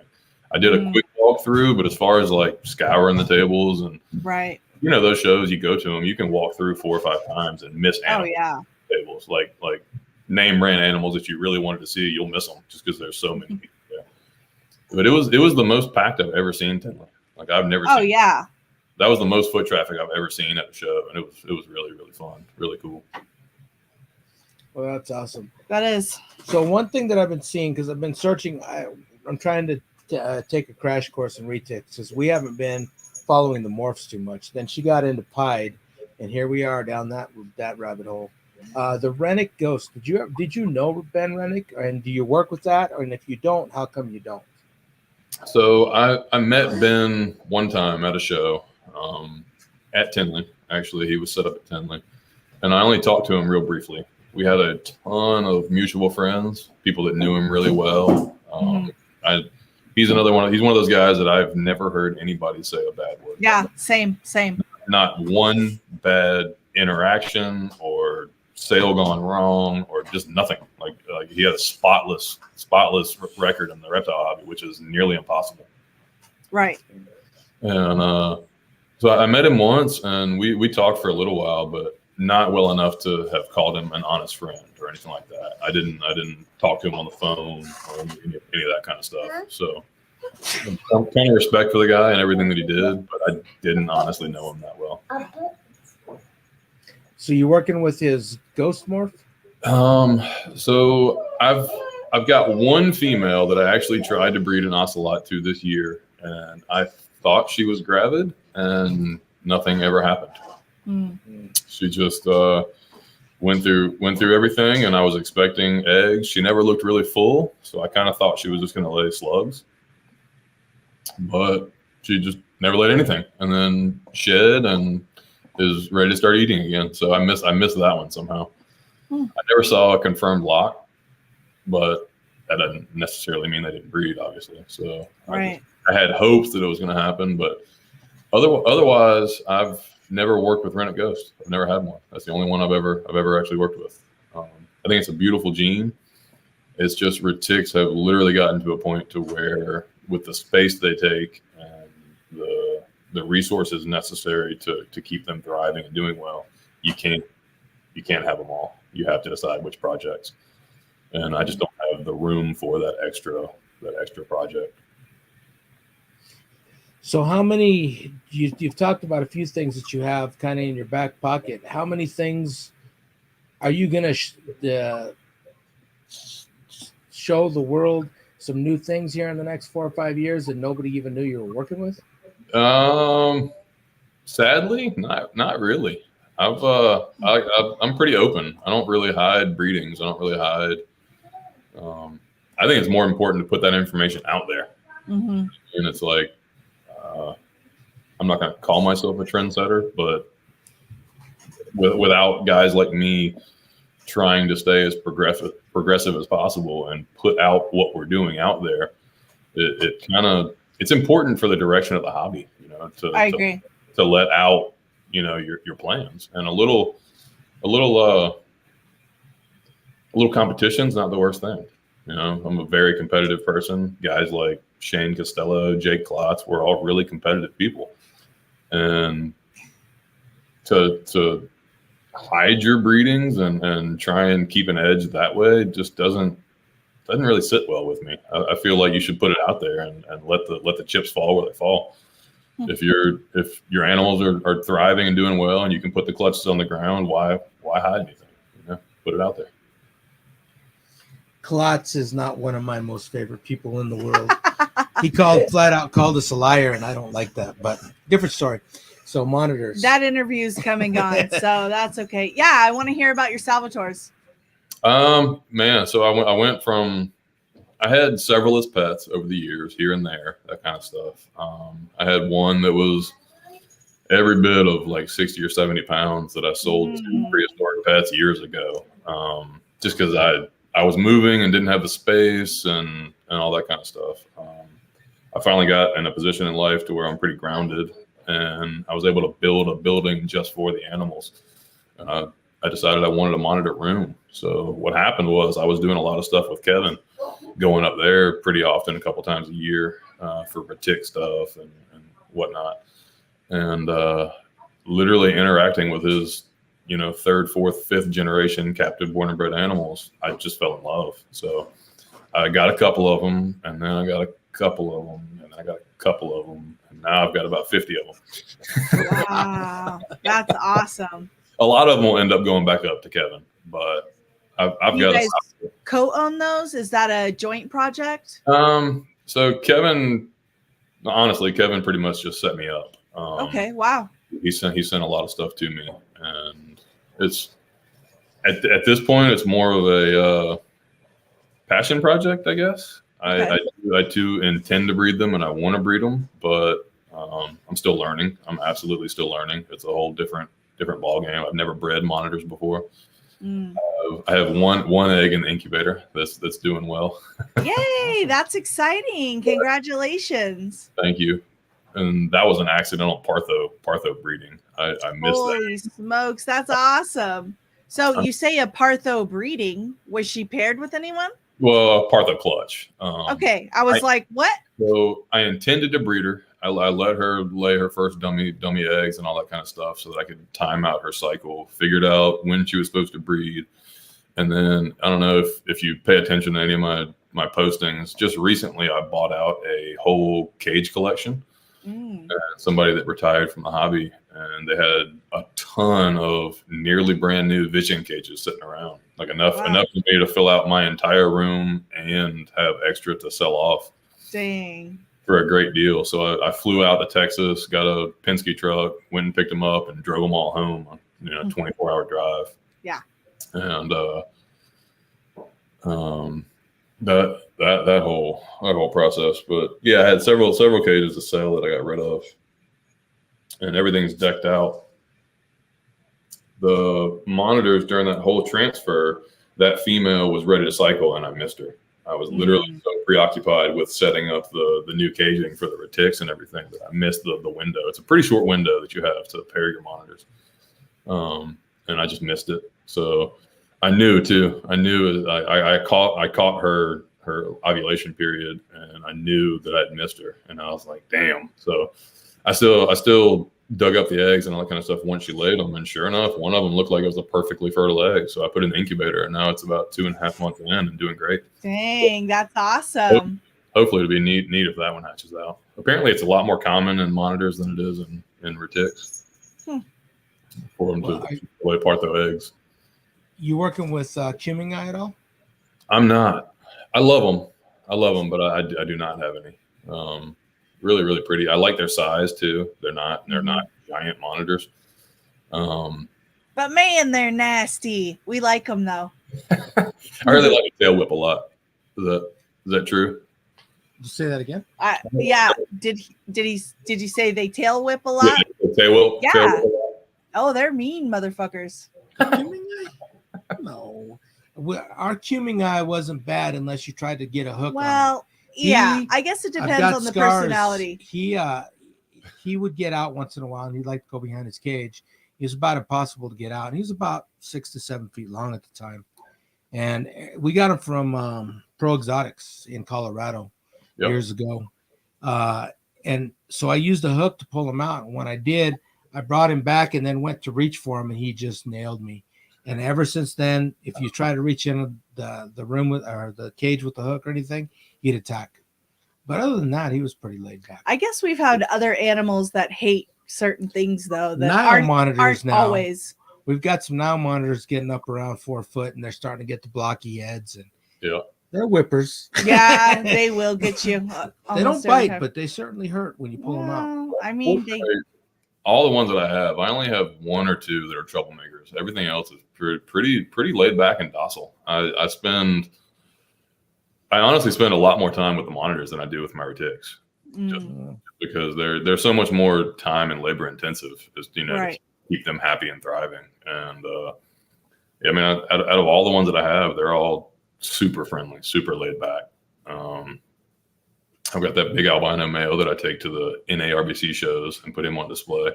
And he's no stranger to seeing 15 or 20,000 people in a day, at those shows. And it's just something special, man, about the trust and the bond they build with people.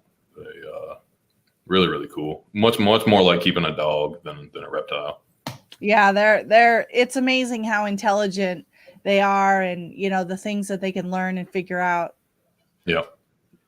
Well, our biggest problem is we got Chihuahuas here, and that's just about a perfect size for a water monitor. So, we have a wire-haired toy dog too. And, it's funny. She wants to run in the building all the time, and then she gets in there and she she realizes she doesn't want to be in there anymore. I'm sure there's an instinctual response to a bunch of large predators. You'd think so, but Chihuahuas aren't that smart. They're just like, hey, what's that? Let's be friends.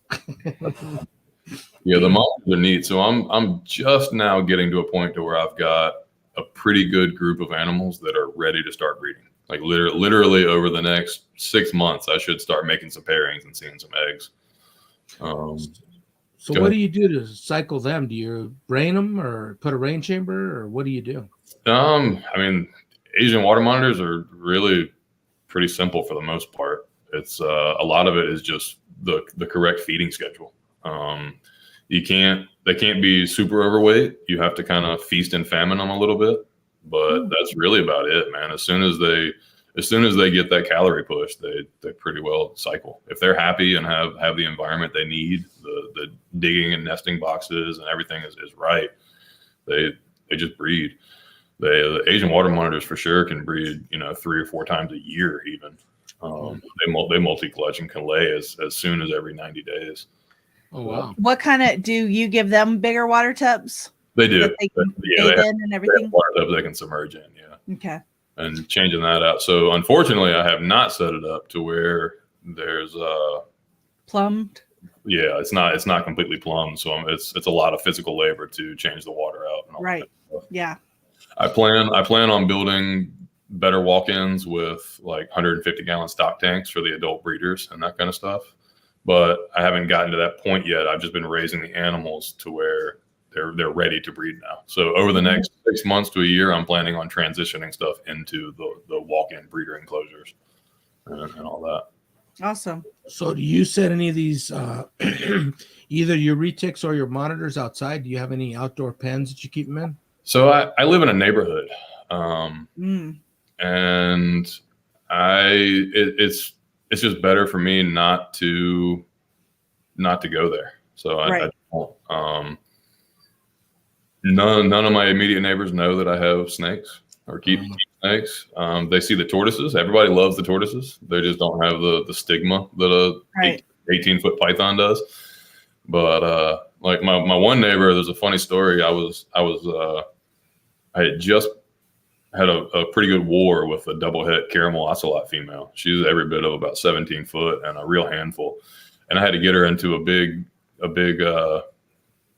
Tupperware to clean her cage out real thoroughly. So it took me about 10 minutes of guiding her and talking her into that Tupperware. And I finally got her in, got the lid. I was pouring sweat down my face, soaked through my shirt. I was in a bad mood and my doorbell rings. And so I go up to the front of the house, and this was before the building was done. So I still had the animals, in a walled off partition part of the house. So I went and answered the door, and it was my neighbor telling me that he just wanted to warn me because we have a little dog that he saw a big black snake on his porch, and it came over towards our house. So he wanted to let me know just to be careful that there was a big snake in the yard. So it's not worth upsetting people. It's not worth it. You can. I'm not doing anything wrong. Everything's up to code, all that kind of stuff. But it's literally not worth pissing your neighbors off, in my opinion. The last property I had was way out in the woods, and I would take snakes out really often to let them sun, take pictures, and all that kind of stuff. I do take a monitor out here and there for pictures, but they can get pretty squirrely. Sure y'all know, as soon as they get the sunlight, they can react in different ways. And oh yeah. you really got to know your animal, because they can go like a light switch, like real quick as soon as they hit sunlight. Well, that's a question I have for you. She wants to take the adult retics outside and actually keep them outside. My feeling is that based on our water monitor, you put them outside, they're going to go wild on you, and you're not going to be able to. They're going to be less manageable than they are being in a confined area. Let's put it that way. That goes right back to every animal has a unique personality.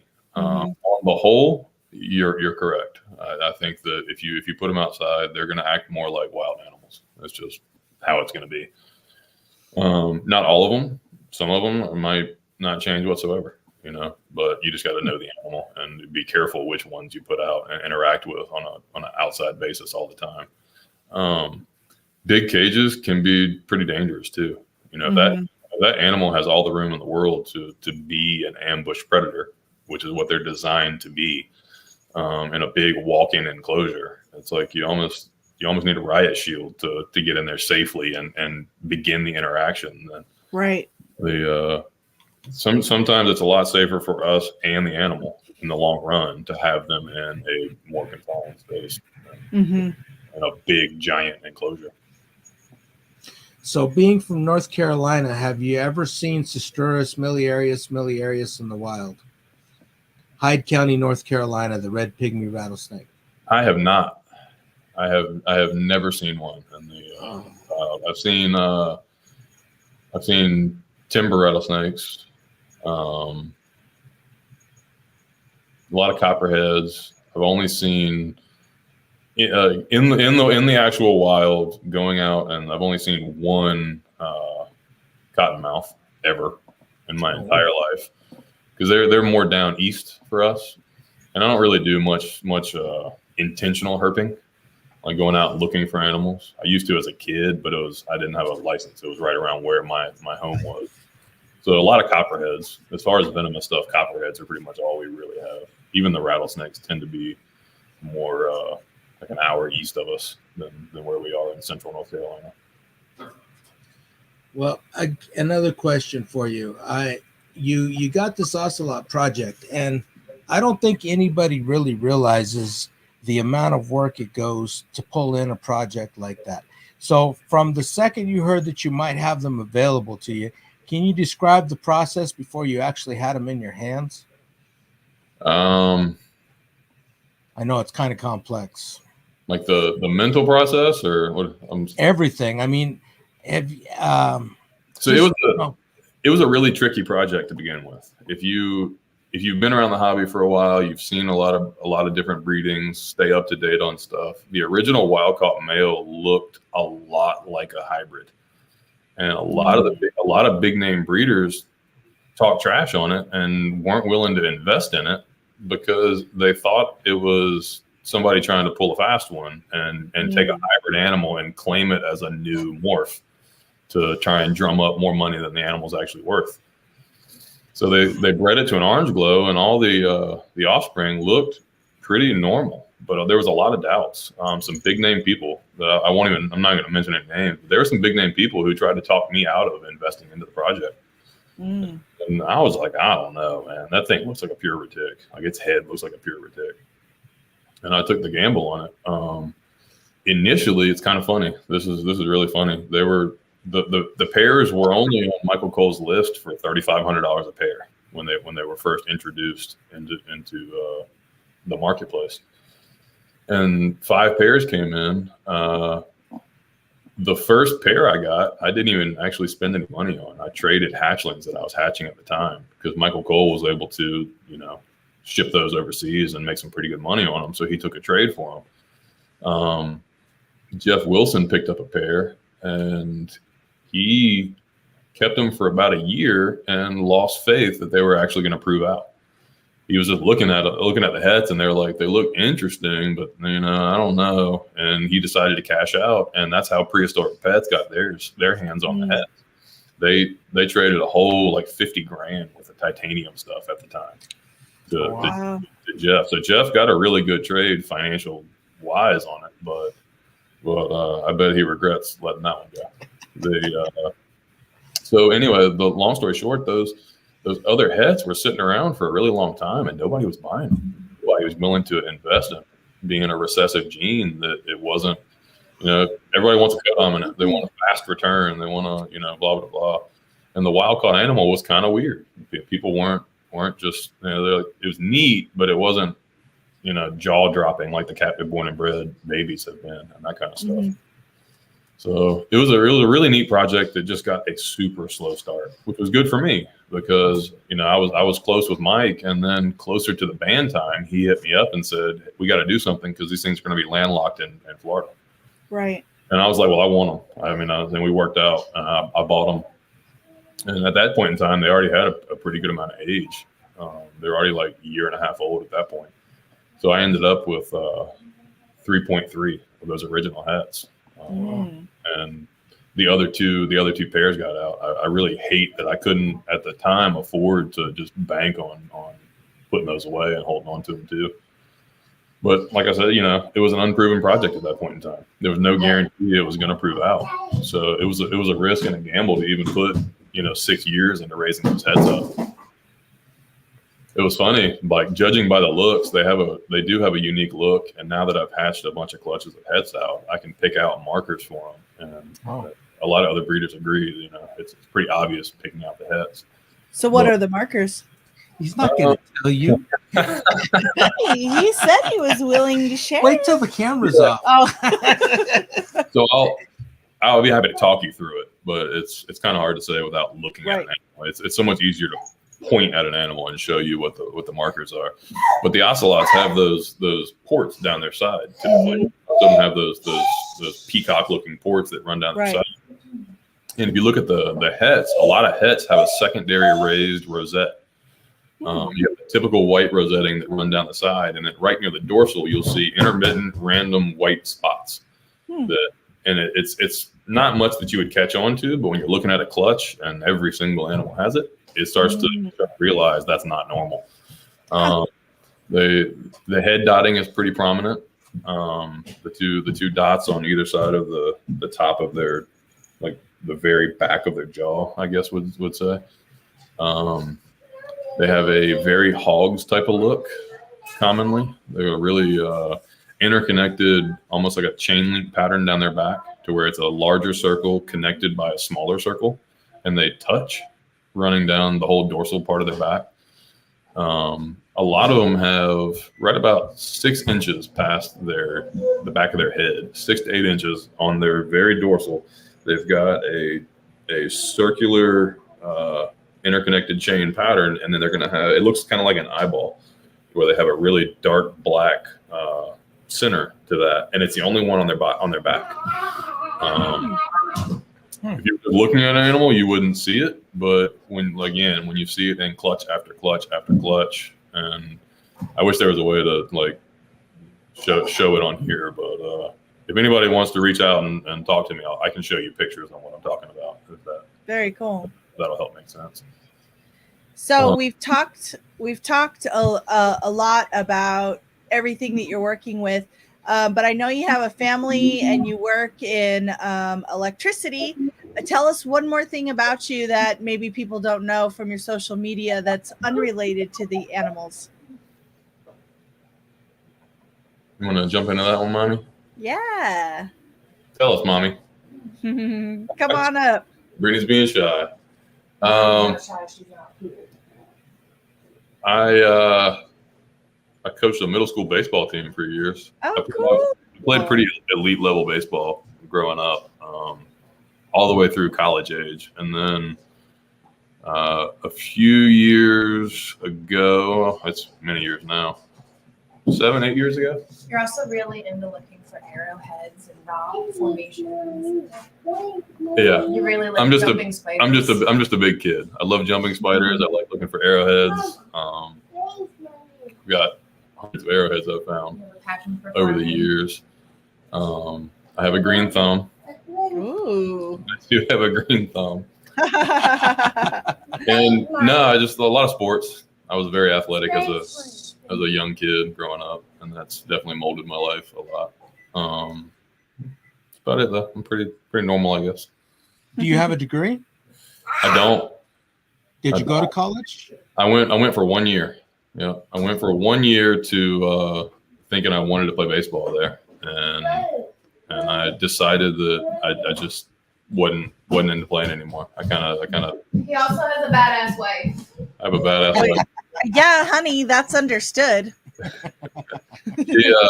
She has helped definitely make me what I am, for sure. There's no question in that. I couldn't do what I do without her. The animals are so time consuming, and so like it's my passion. She's taken to it. She really enjoys it when she can and what she can do with it. But I couldn't be the breeder I am today without her blessings to let me jump into it and do what I have to do. It's tough because a lot of times I'm up at 4 o'clock in the morning to go out and feed everything. I gotta feed for 3 or 4 hours before I go to work so that I can come home and clean cages. And like with a 2-year-old, 2.5-year-old, that's a tough life. That's really tough. Yeah. Tired is not even the word for it. People don't realize, man, like when you keep this many animals and you don't have a bunch of employees, No one had a it's giant like, garage. Sometimes it was a spare bedroom. Yeah. In a 700 square foot house. Yeah. I did a lot of my breedings. Like everybody thinks that I've had a facility for years and years and years, but just recently, in the past couple years, I built a 1,200 square foot building that's just for animals. And before that, it was a snake room in the house, like most everybody else. And it's life changing to be able to get to that point to where you can actually kind of mold it more like a business and be able to keep the animals away from like. Mommy definitely lets me know when there was a rat that didn't get eaten. It's when you're up at 4 o'clock in the morning before you go to work, it's easy to miss one, and then you don't find it for a day and a half, and it gets real gross real fast. Yeah, that's some advice. Anybody out there, if you're trying to take breeding seriously, get them out of your house. Like, I promise, it's better for the animals and everything. Just find a way to get them into a separate building and. Well, we had to step away from our building, moving to Texas. So, we decided. So it's a long story, but we decided to leave we essentially put up a building that we thought we could transfer, and we could, but we decided to leave it behind because we knew we were gonna get bigger, and we wanted to just instead of trying to cram back into that little building and we have expanded a lot already. We don't have our new building up yet. We've only been here. Has it even been 2 years? It'll be 2 years in August. Okay. So, we've really done a lot. We've been working on our property. We bought some acreage. We're expanding. We're buying more stuff. And just getting the collection acclimated and adjusting. With a lot I have a lot of respect. I've been there. I know how it is. It's really tough to move that many animals. No, there's no easy way to do it, for sure. Especially if you're not just maintaining them, if you're breeding collection, right? Different species and trying to keep everybody's parameters correct, it's so hard to keep up with. Like just moving one species is tough. Like if you have a lot of different stuff, props. If your animals are doing well, you did a great job because it's tough. Well, we do our best, and so our next phase is to put up the buildings, and we're working on that very actively because you're going to do multiple different buildings. Well, essentially, we have 2 buildings we're looking at possibly maybe putting together. I don't know. We like to take the economy route, which whatever it's not very high status, but we like to focus our funds on growing rather than looking cool. I don't know. Yeah, the buildings that we're looking at were part of the hospital, so they're insulated very well. Nice. Somebody bought them and he's willing to move them, and they're big. So we had just decided to try to possibly put them together. And the other thing we're doing is we're building a lot of outdoor pens for a lot of our animals. So, I wish I could do that. And we actually just bought a pretty considerable size piece of land about 10 minutes from here. And it's in our 3. It's funny. I just finished my building and I've been working on that for years. And it's been a dream for like 20 years to have the correct building on my property. But we're already looking at moving, and then moving forward, I plan to have some outdoor setups for everything. I love having that. I want to give the Aldabras like a full acre and a half to Oh man. roam and have all kinds of different environments for them, microhabitats for them to get into. So where you live, how many months out of the year do you think they could be outdoors? So the Aldabras here get to, juveniles are a little different. They can't really get below like 70 degrees until they get some decent size to them. But once they get decent size, Aldabras are fairly cool tolerant. Wow. They're black skinned, black shelled. So if it's 50, if it's 55 degrees outside and sunny, it's plenty warm for them. They can, they'll heat up real fast and do well. And with a heated shelter that they can go in and out of on their own, it allows them to be outside here 8 to 9 months out of the year, something like that. Oh, wow. Awesome. Like it's really cold right now, but for instance, last week they were out for 3 days straight. You just have to keep a very, very, very, I don't know what to say, solid grasp on the temperature swings and all that kind of stuff. Right. So, Yeah, our water monitor's outside right now because he busted his cage. He got tired of being locked in. He hates being indoors. Yes, and tomorrow night it's going to be cold enough. We got to bring him in, so he's not going to be happy. yeah, But he can go back out the next day. yeah. So even here, like they're cooped up for a couple months out of the year, but in North Carolina, it's so finicky weather-wise that there are 2 or 3 day stretches where they can go outside and graze in the middle of December. Sometimes we'll have like 50-degree nights, and their threshold at their size is right about 50 degrees without supplemental heat. So if they can warm up enough during the day, then they will retain enough heat to where they're fine through the night. And I haven't had any kind of issues.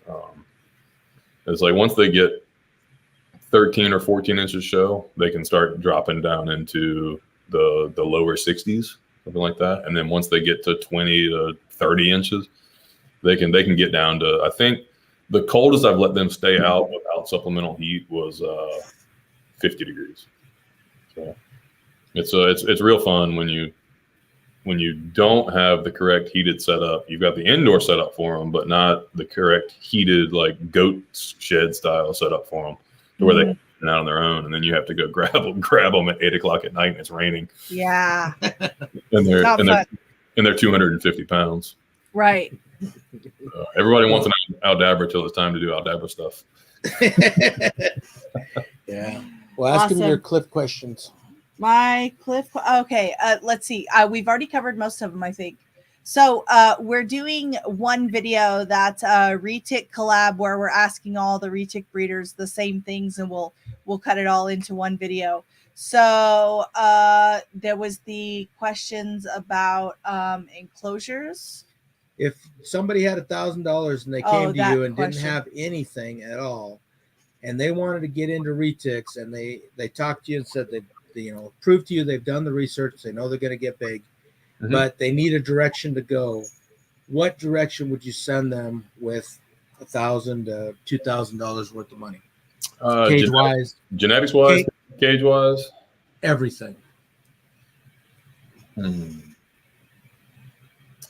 I would spend $925 on the cage. To be honest, I would set up the cage and I would get a normal. There's nothing wrong with a normal retic. Like they're some of the prettiest snakes on the planet, without question. Like a really, really, really high silver retic is. I mean, you can literally put it next to some of the prettier morphs, and somebody that doesn't know retics will think that a really, really pretty normal retic is as pretty as a sun tiger, or a cow, or a phantom, or some of these more high dollar animals. Like money takes the front runner too many times on people's collections. And if you're not breeding and you just want a really nice pet, just find a female normal and watch that thing grow. Like well, this would be more along the lines of somebody that wants to eventually build up to breeding. Start also with a normal and have the hets, and if you can, multi-het. You always have to be conscious on space with retics, especially if you breed. Holdbacks take up a tremendous amount of room. It's always progressive. If you're going to breed, you're eventually going to have to get rid of animals it's going to break your heart. You're going to have to let some animals go. So it's really important that if you're going to have a cage taken up, it needs to be a multi-directional animal, like a double head purple anthrax. Aren't that expensive, but you can make anthraxes, you can make purple anthraxes, you can make purple stuff. You don't have to breed it for anthrax.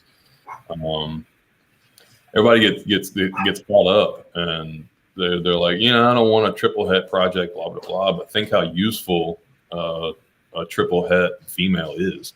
You could breed it any one of 3 different directions and produce offspring, and you don't have to breed it for the hidden hets that are there. You know what I mean? It's not the worst thing, and you can get them for a lot cheaper. I change your answer. Okay. I thought you didn't want to be in this one. I don't want to be on camera. Okay. There's not a single breeder out there that doesn't do it. So I said, spend your $1,000 on your setup and earn your retic. Yeah, there's that. That's the most important thing. If you want to get into the hobby and you're new to large pythons, find a breeder that is willing to work with you and be a mentor and teach you how to work with these animals. Absolutely. It's so important. Like, people get caught up with their personal experience, and they're like, well, I've had reptiles for 20 years and I've had large pythons, and a big Burmese python is not the same thing as a big retic.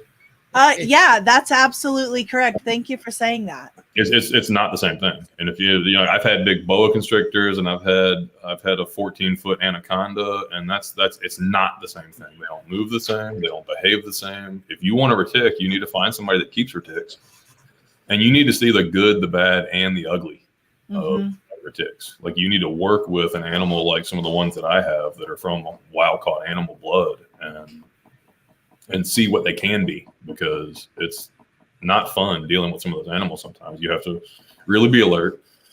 And there's times where I'll call Brittany and say, hey, I'm getting ready to move the snake, and I need you to be aware. If I don't let you know I'm okay in 5 minutes, come check on me.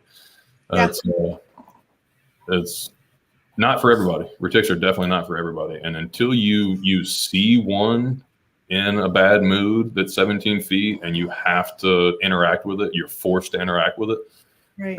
It's just, you can't read that in a book. You can't get that from other animals. You have to see it in person. Yeah. And you said something earlier about how you respect everyone's opinion. And I'm with you 100%, as long as they have experience in that area. It drives me nuts when people are offering advice and they've never done it before. Oh, somebody told them, or they watched a video. So I respect the opinion of everyone who's done it. There you go. That is one of my biggest pet peeves in this hobby, is somebody who listens to somebody like me, even though I'm always right. And, of course. And goes out and regurgitates what I say as fact, and they've never actually seen it in person. It's like nobody who hasn't physically interacted with the animals or seen it in person, or like fully wrap their head around it, should be given that kind of advice out. And I tell people a lot, and I'm sure people will back me up on this. If I haven't done it, if I haven't been around it and physically seen it in my collection, I don't like speaking on it. And I'll tell somebody I don't have that background. I can't really tell you. Well, or they are ashamed to say that. It's like, even further. I'm sorry. I was going to say even further, when people come on who haven't done it yet and they're telling other people who are doing it that they're doing it wrong, that drives me nuts. Yeah. That's another one. Is there's no hard line correct answer in this. And if you're going to breed these animals, there's a million ways to do it. Like the incubator, like you can use a fish aquarium with 6 inches of water and put a circulatory pump and a water heater and literally incubate a clutch of eggs that way perfectly. or you can build a several $1,000 incubator, or you can use a $40 cooler. I've seen people successfully hatch out retic clutches and styrofoam coolers. Right. And there's like anybody who be real weary of anybody who says this is the only way to do it. This is the right way. Exactly. To do it. It's like exactly. Like there's a lot of ways to do it. And I've seen it happen a lot of different ways. Well, for the record, we've tried the aquarium with the submersible heater and the pump. It didn't work. Well, but what went wrong though? Because I've seen it work fine. Like, what do you think? What happened? I was in a trailer house in Montana where it got 100 degrees during the day and 40 degrees at night. It just wasn't stable enough to keep the temperatures. Well, I didn't have HVAC. I didn't have air conditioning. Back in the old days. Yes, and that's long time that's ago. the other thing that people don't realize. We're giving advice. You're giving advice. We're all in different areas. We're all have different habits. I mean, it's so wild because people will say, oh, well, what's your secret for doing this? My secret, I can tell you what I've done. I can tell you what's worked for me. That doesn't mean it's going to work for you. Yeah. And people have, well, there was this one guy that used to always write me and be like, basically like, why won't you tell me how to do it? I'm like, I'm telling you what I do. That doesn't mean it's going to work for you in the North. Perfect. That's absolutely. Yeah. I've been working, for instance, with a guy that he's buying an ocelot from me, and he's also trying to mimic my setup as closely as he can, as far as his heating and air system and where he places his cages on his walls and all that kind of stuff. And he's asking me some questions, and every once in a while I'm like, you're gonna have to just trial and error that. We have different barometric pressures, we have different insulation factors in our walls, there's too many different things that I can tell you what I'm doing, but it does not mean it's going to work for you exactly the same. You're just going to have to get your knuckles dirty a little bit and give it a shot and see. I can tell you to watch out for and try and guide you away from mistakes, but some of the questions, it's like I can't answer that. You're going to have to just see it firsthand and see how it functions. Well, that leads us into our second question, incubation. So if somebody is just getting ready to start breeding, what would you recommend that they use for their first incubator? So that really depends on how fast they're going to turn into a breeder per se. Is it going to be one clutch and then you're not going to have another clutch for a few years? Are you going to try and breed 4 females your first year? If you can afford it and you can get into it, there's nothing better than a glass door front drink cooler. Like you can go to you see at a gas station, merchandisers, I think they call them, is what the technical term for them. But it's just a glass front hinged door that opens up and you clear out the refrigerant and everything, and you set up fans, and it's a really easy thing to change over. It's very aesthetically pleasing if you get one that's in good shape, and they're very reliable. It's kind of hard to mess a clutch up if you set one up correctly, and you can get them for free. A lot of times the compressors go bad; they're expensive to fix, and if you just look on Craigslist or find the right shop, you can find them for free if you just go pick them up at the right time. Right. So for $200 and upfitting, you can have a what somebody would charge $1,500 for in a heartbeat, as a functional incubator. So I would say build your own. I would say build your own incubator. Yeah, that's definitely our style. I mean, we have all different glass front coolers. I've never used a commercially fabricated incubator. Never been a fan. I've always been a do-it-yourself kind of guy. I used to build all my own caging and all that kind of stuff. Here recently, I had that opportunity to get into all nice, nearly new vision cages, and that was a no-brainer.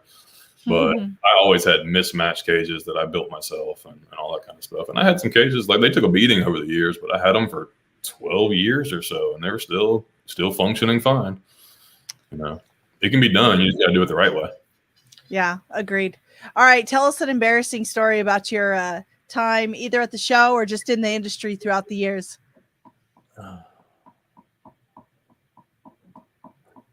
Here comes Brittany. Uh-oh, here she comes.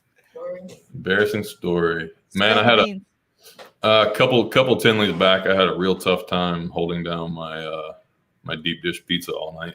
Some of those guys are professional drinkers. Oh yeah. You guys know who Matt Edmonds is? That's Heard of sounds him, but I don't know. familiar. So he's an upcoming breeder. He's trying to get his collection going to where he can produce some animals. He's got some really nice stuff. Super nice guy. Works a lot with USARK. Does a lot for USARK. A lot of promoting and all that kind of stuff. Super great guy. But do not try and go drink for drink with that gentleman, because it's not going to work out well for you. So yeah, we went out and got Chicago deep dish pizza. The whole experience, the first time I ever had it, and it was amazing. I ate too much. I tried to eat with Shane Costello, and you can't do that.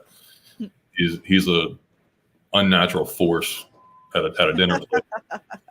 His metabolism is just astonishing. I've never seen a human being put away food like that. And so we were crushing pizza, and then went out and we ended up taking a bunch of shots and thought it was a good idea to drink out of pitchers. We all had our own pitcher, walking around bananas that night at the bar. And boy, that was rough. I got my ass kicked. That whole Sunday was rough. Well, at the last NARBC here in Texas, he volunteered us for a Carolina Reaper challenge. Oh, so that turned into liquid molten lava for everybody but me, fortunately. So that was fun. Were they just raw peppers, or? The dried whole Carolina Reaper, just the dried pepper. Wow. So that was what's his name from Pack Rack? I don't remember his first name. Well, Philip motherfucker. Yeah, that's what I'm going to call him. Okay, we find out he's been doing this chili pepper thing for years, graduating up. And so he starts to tell us that a couple peppers back, he was hospitalized and, questioning, but then after a while, he'd sort of forget about it and then go to the next pepper. So he's been training, doing this marathon of hotter and hotter for years. And we get in on the hottest pepper, the 2 million Scoville pepper. Thanks a lot. I was like, why?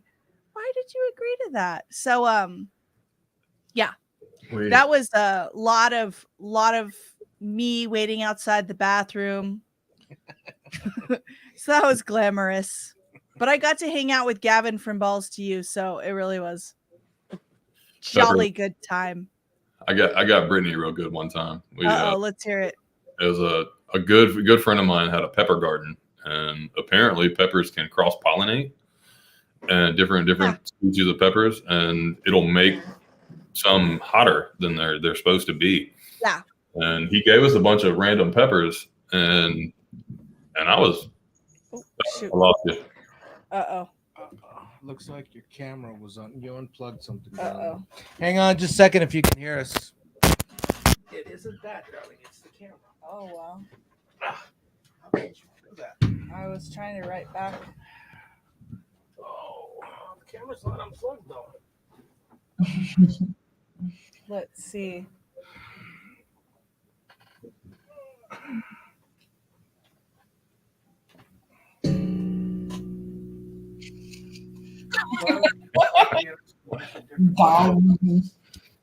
Let's see. Sound like Nikki. The camera button to turn back on. Just post something. Hang on just a second. Let's see. Click the camera button to turn it back on when you're ready.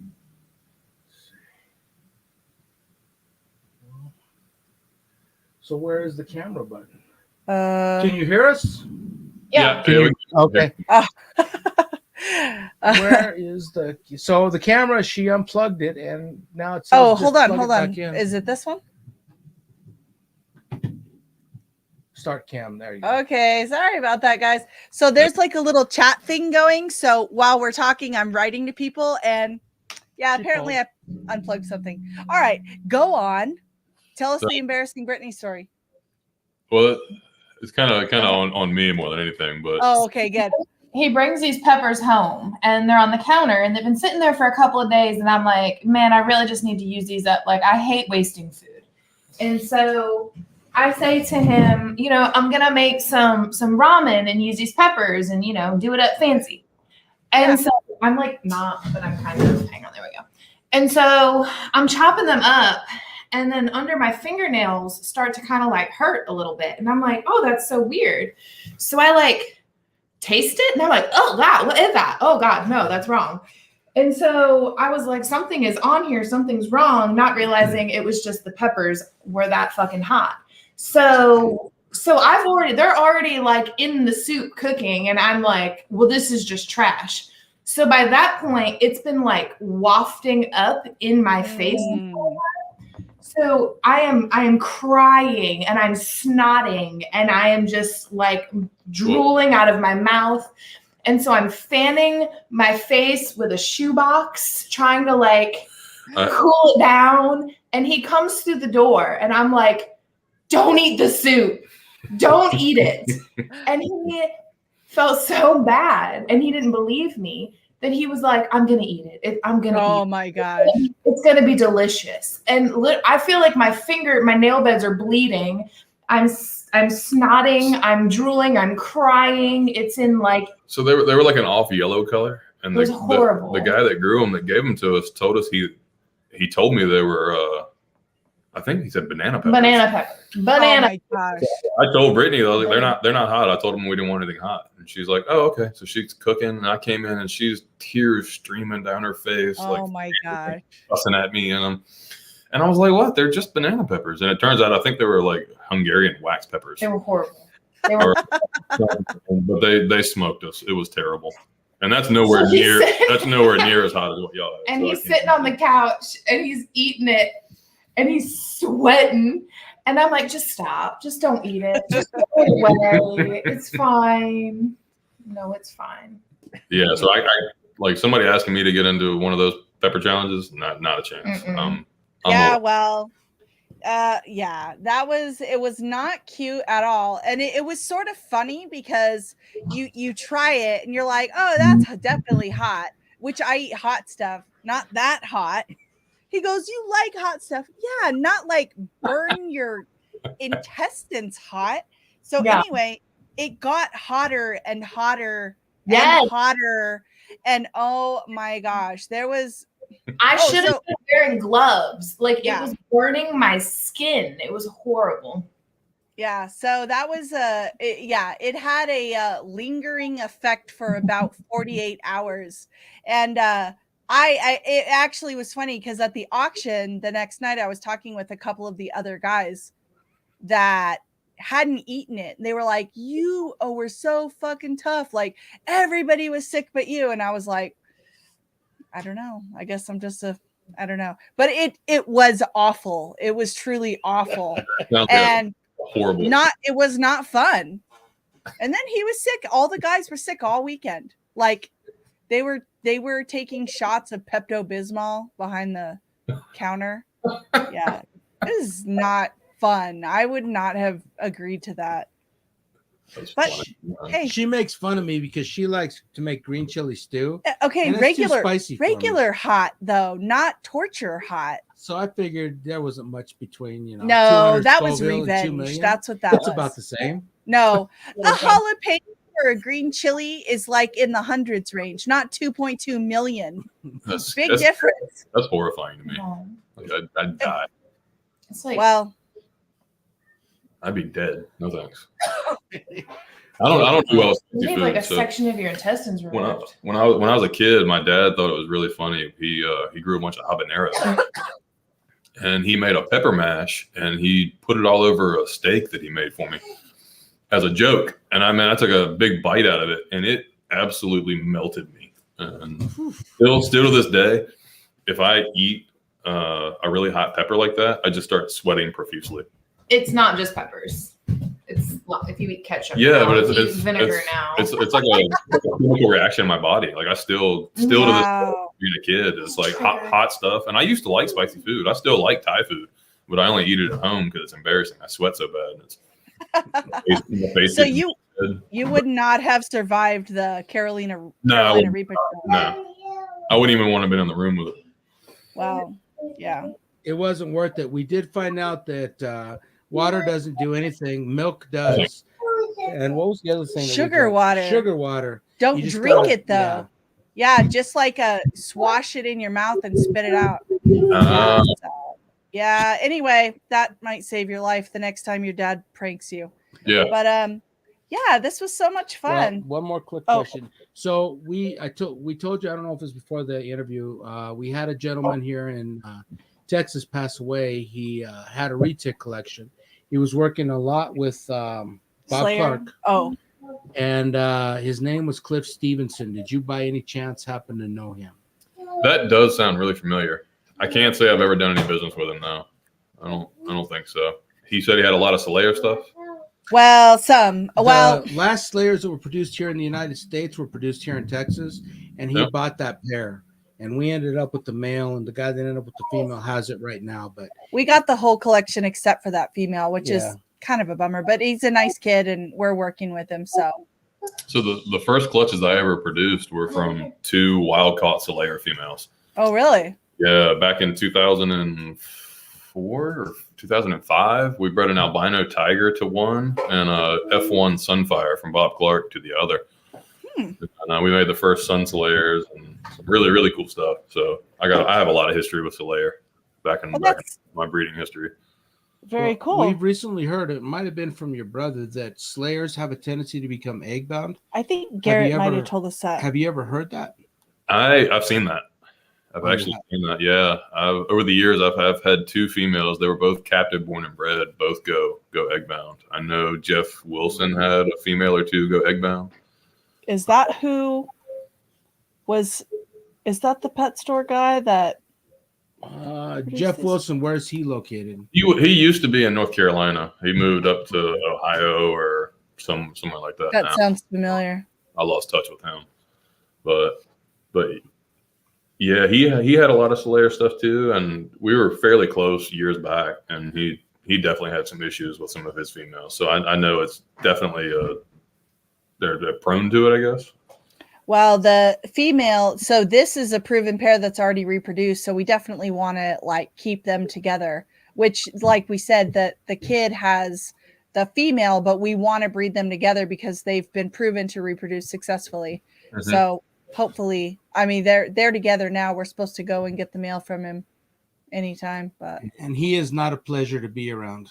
Not at all. not The Slayer. not the buyer. Yeah, that male is a He's one of them. Your Slayers are amazing. They're like little miniature Sulawesi's. They same kind of just they feel like they're 28 feet long, and they're they're like bulldogs for the retic world. They're yes, they are. Short little stumpy heads, and they're amazing. They're one of my favorite localities by far. Just the personality. They're such a strong personality animal. You could say that.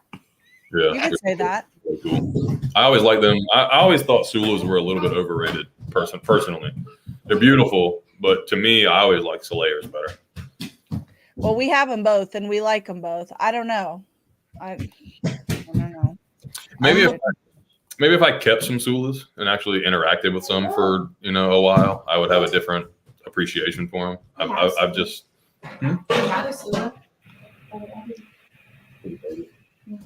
I had some imported ones that I brought in and acclimated and sold, but as far as like long term keeping Sulas, I've never done it. So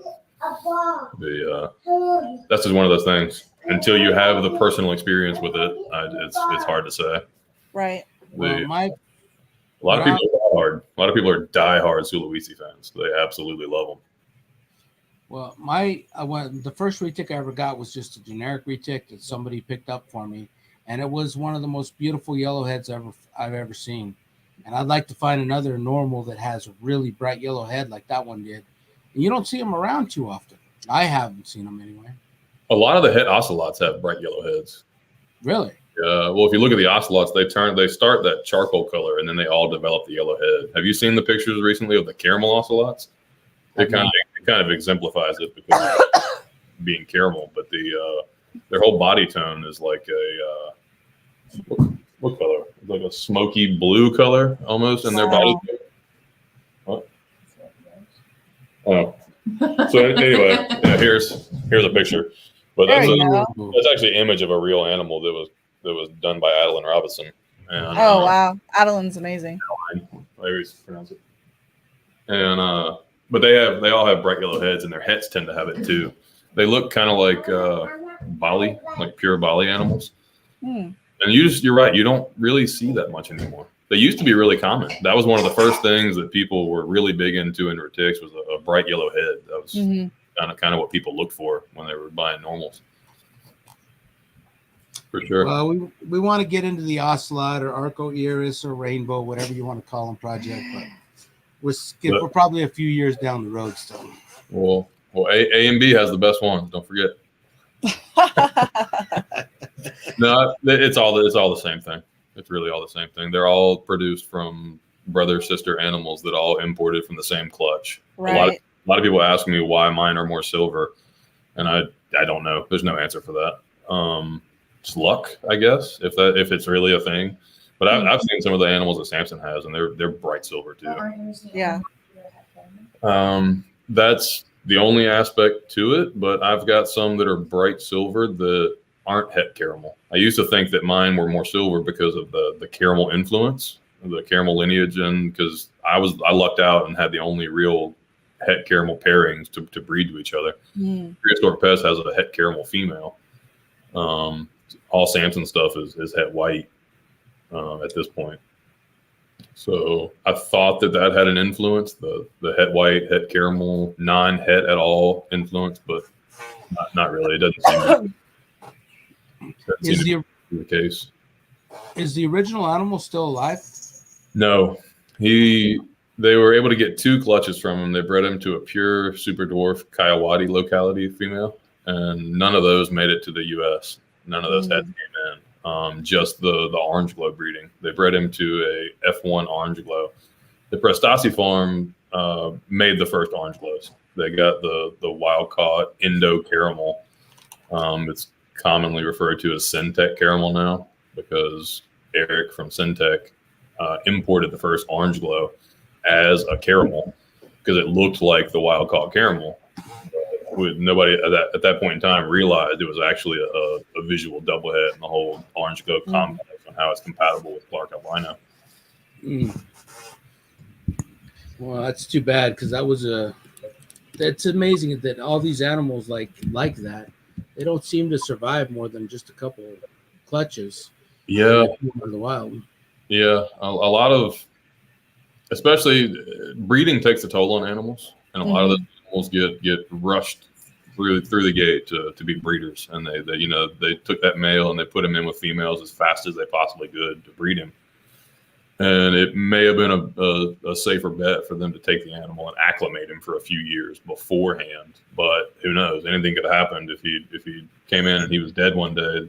Right. None of it would be here. So it's tough to point fingers either way. I'm not saying they did anything wrong, but a lot of times animals like that, especially males, get run to females right away, and sometimes they'll never even eat a meal before they pass away. But they'll pass 2 clutches on before they pass, unfortunately. Do you have a guess on how many animals are carrying the rainbow gene in the United States? How many visuals or heads? No, just how many. I mean, is it enough in the hobby that if we lost a few of the major animals, like if you were to lose, I hate to say this, but if we lost some animals, is there enough to keep it going? At this point, they're safely going to be bred for the next legality of Retics. As long as we're allowed to breed Retics, Rainbow is going to be here.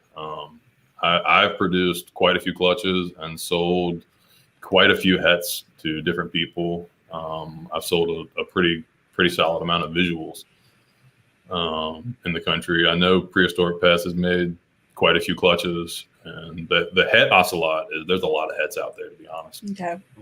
We're still 2 or 3 years away from seeing those animals really producing. But this year, I would think within the next year, I think we'll see somebody outside of Prehistoric Pets, Samson and myself, produce visuals from those first hets that got sold out of the first clutches and the first pos hets. The oldest ones are all going to be pos hets because they came from double het to double het breeding. So they have markers and all that kind of stuff. Odds are a lot of the ones that got sold are going to prove out, but it's very possible that they don't prove out. And if they're breeding they're breeding posset to posset, it's very possible they won't prove out, and they won't even know which one didn't prove, so to speak. Right. But as it goes, I would say that the Ocelot project is very, very firmly on the ground now at this point. For sure. Awesome. It's still pretty ground floor because, you know, there's only been a few morphs, and it's going to be a lot of years and a lot of different project directions still to take it. But the genetics are definitely here. They're not going there. Awesome. Well, you are an amazing man. Brittany, thanks. I don't know if she's still sitting there. Oh, It was a pleasure. Baby. You guys, I think, are totally amazing. So tell us where people can find you, and are you open to answering questions? You know, if there's people that are interested, do you allow them to kind of message you, or what are your feelings on that? Absolutely. Anybody can reach out to me anytime they want to. So our Instagram is a.b.exotics official. It's really hard when you put an and symbol in your name. So it's a.b.exotics official. And we do a lot of messaging back and forth with people who have questions, and, you know, we're both on. That's synced to both of our phones. So sometimes I'll check a message, and if it's over my head, hang on, Aubrey's going to get to you. But yeah. Yep. I really try and stay as grounded as I can, and I want to help anybody who deserves help. And anybody who's a positive part of the hobby, if you're getting into it, I try not to be a breeder who doesn't help people who don't spend money with me. That's one thing I think people will agree to is whether you buy a snake from me or not, I'm going to do everything in my power to help you out if you have a problem or need some advice, or, you know, as long as you're willing to take constructive criticism, I will be happy to give it to you. And if it's something that I have experience with, I like to share it. That's the point of all this. I think the hobby is pointless if the people who have knowledge aren't willing to share it with the next generation.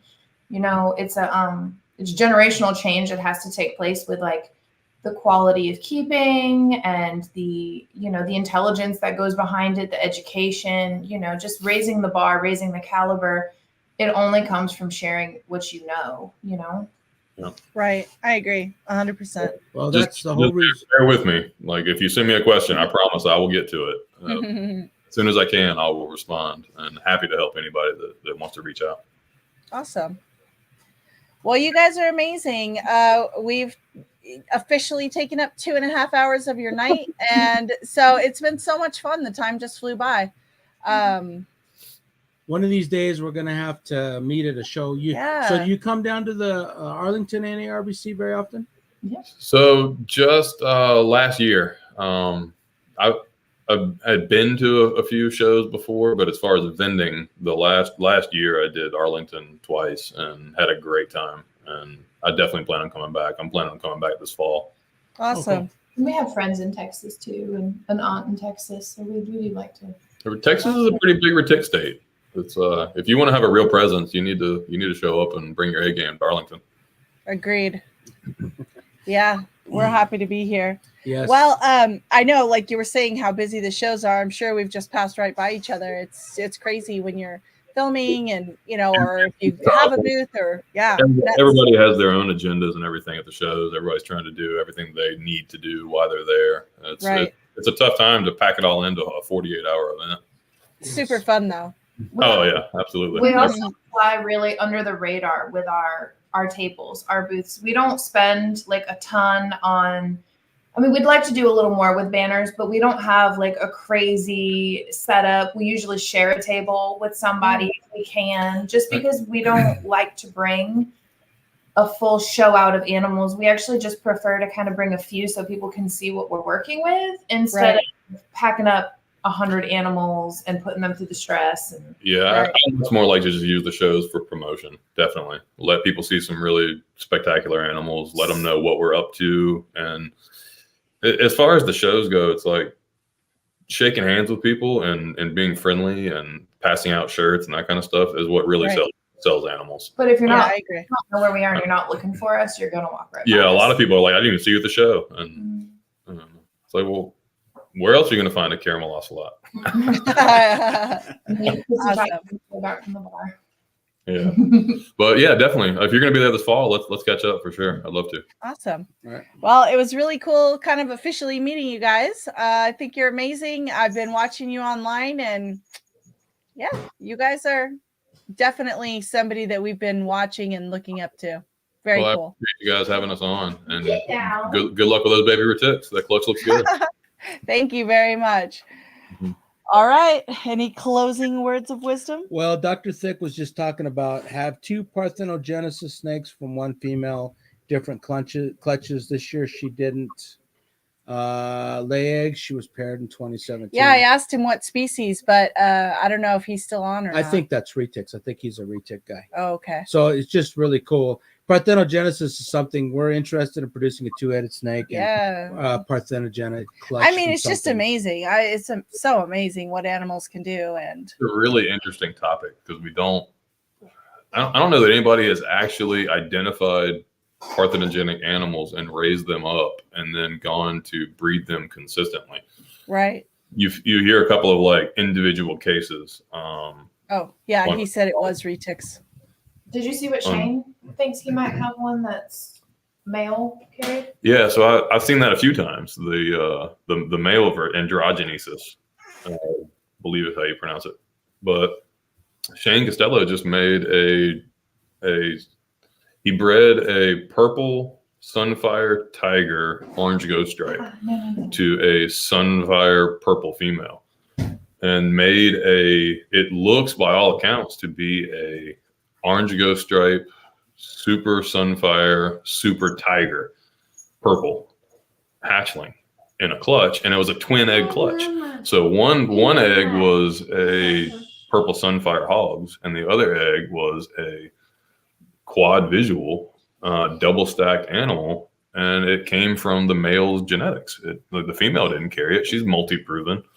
And before, I believe it was Travis Cubes bred a anthrax male to a proven female known not to carry anthrax and produced a male visual anthrax baby.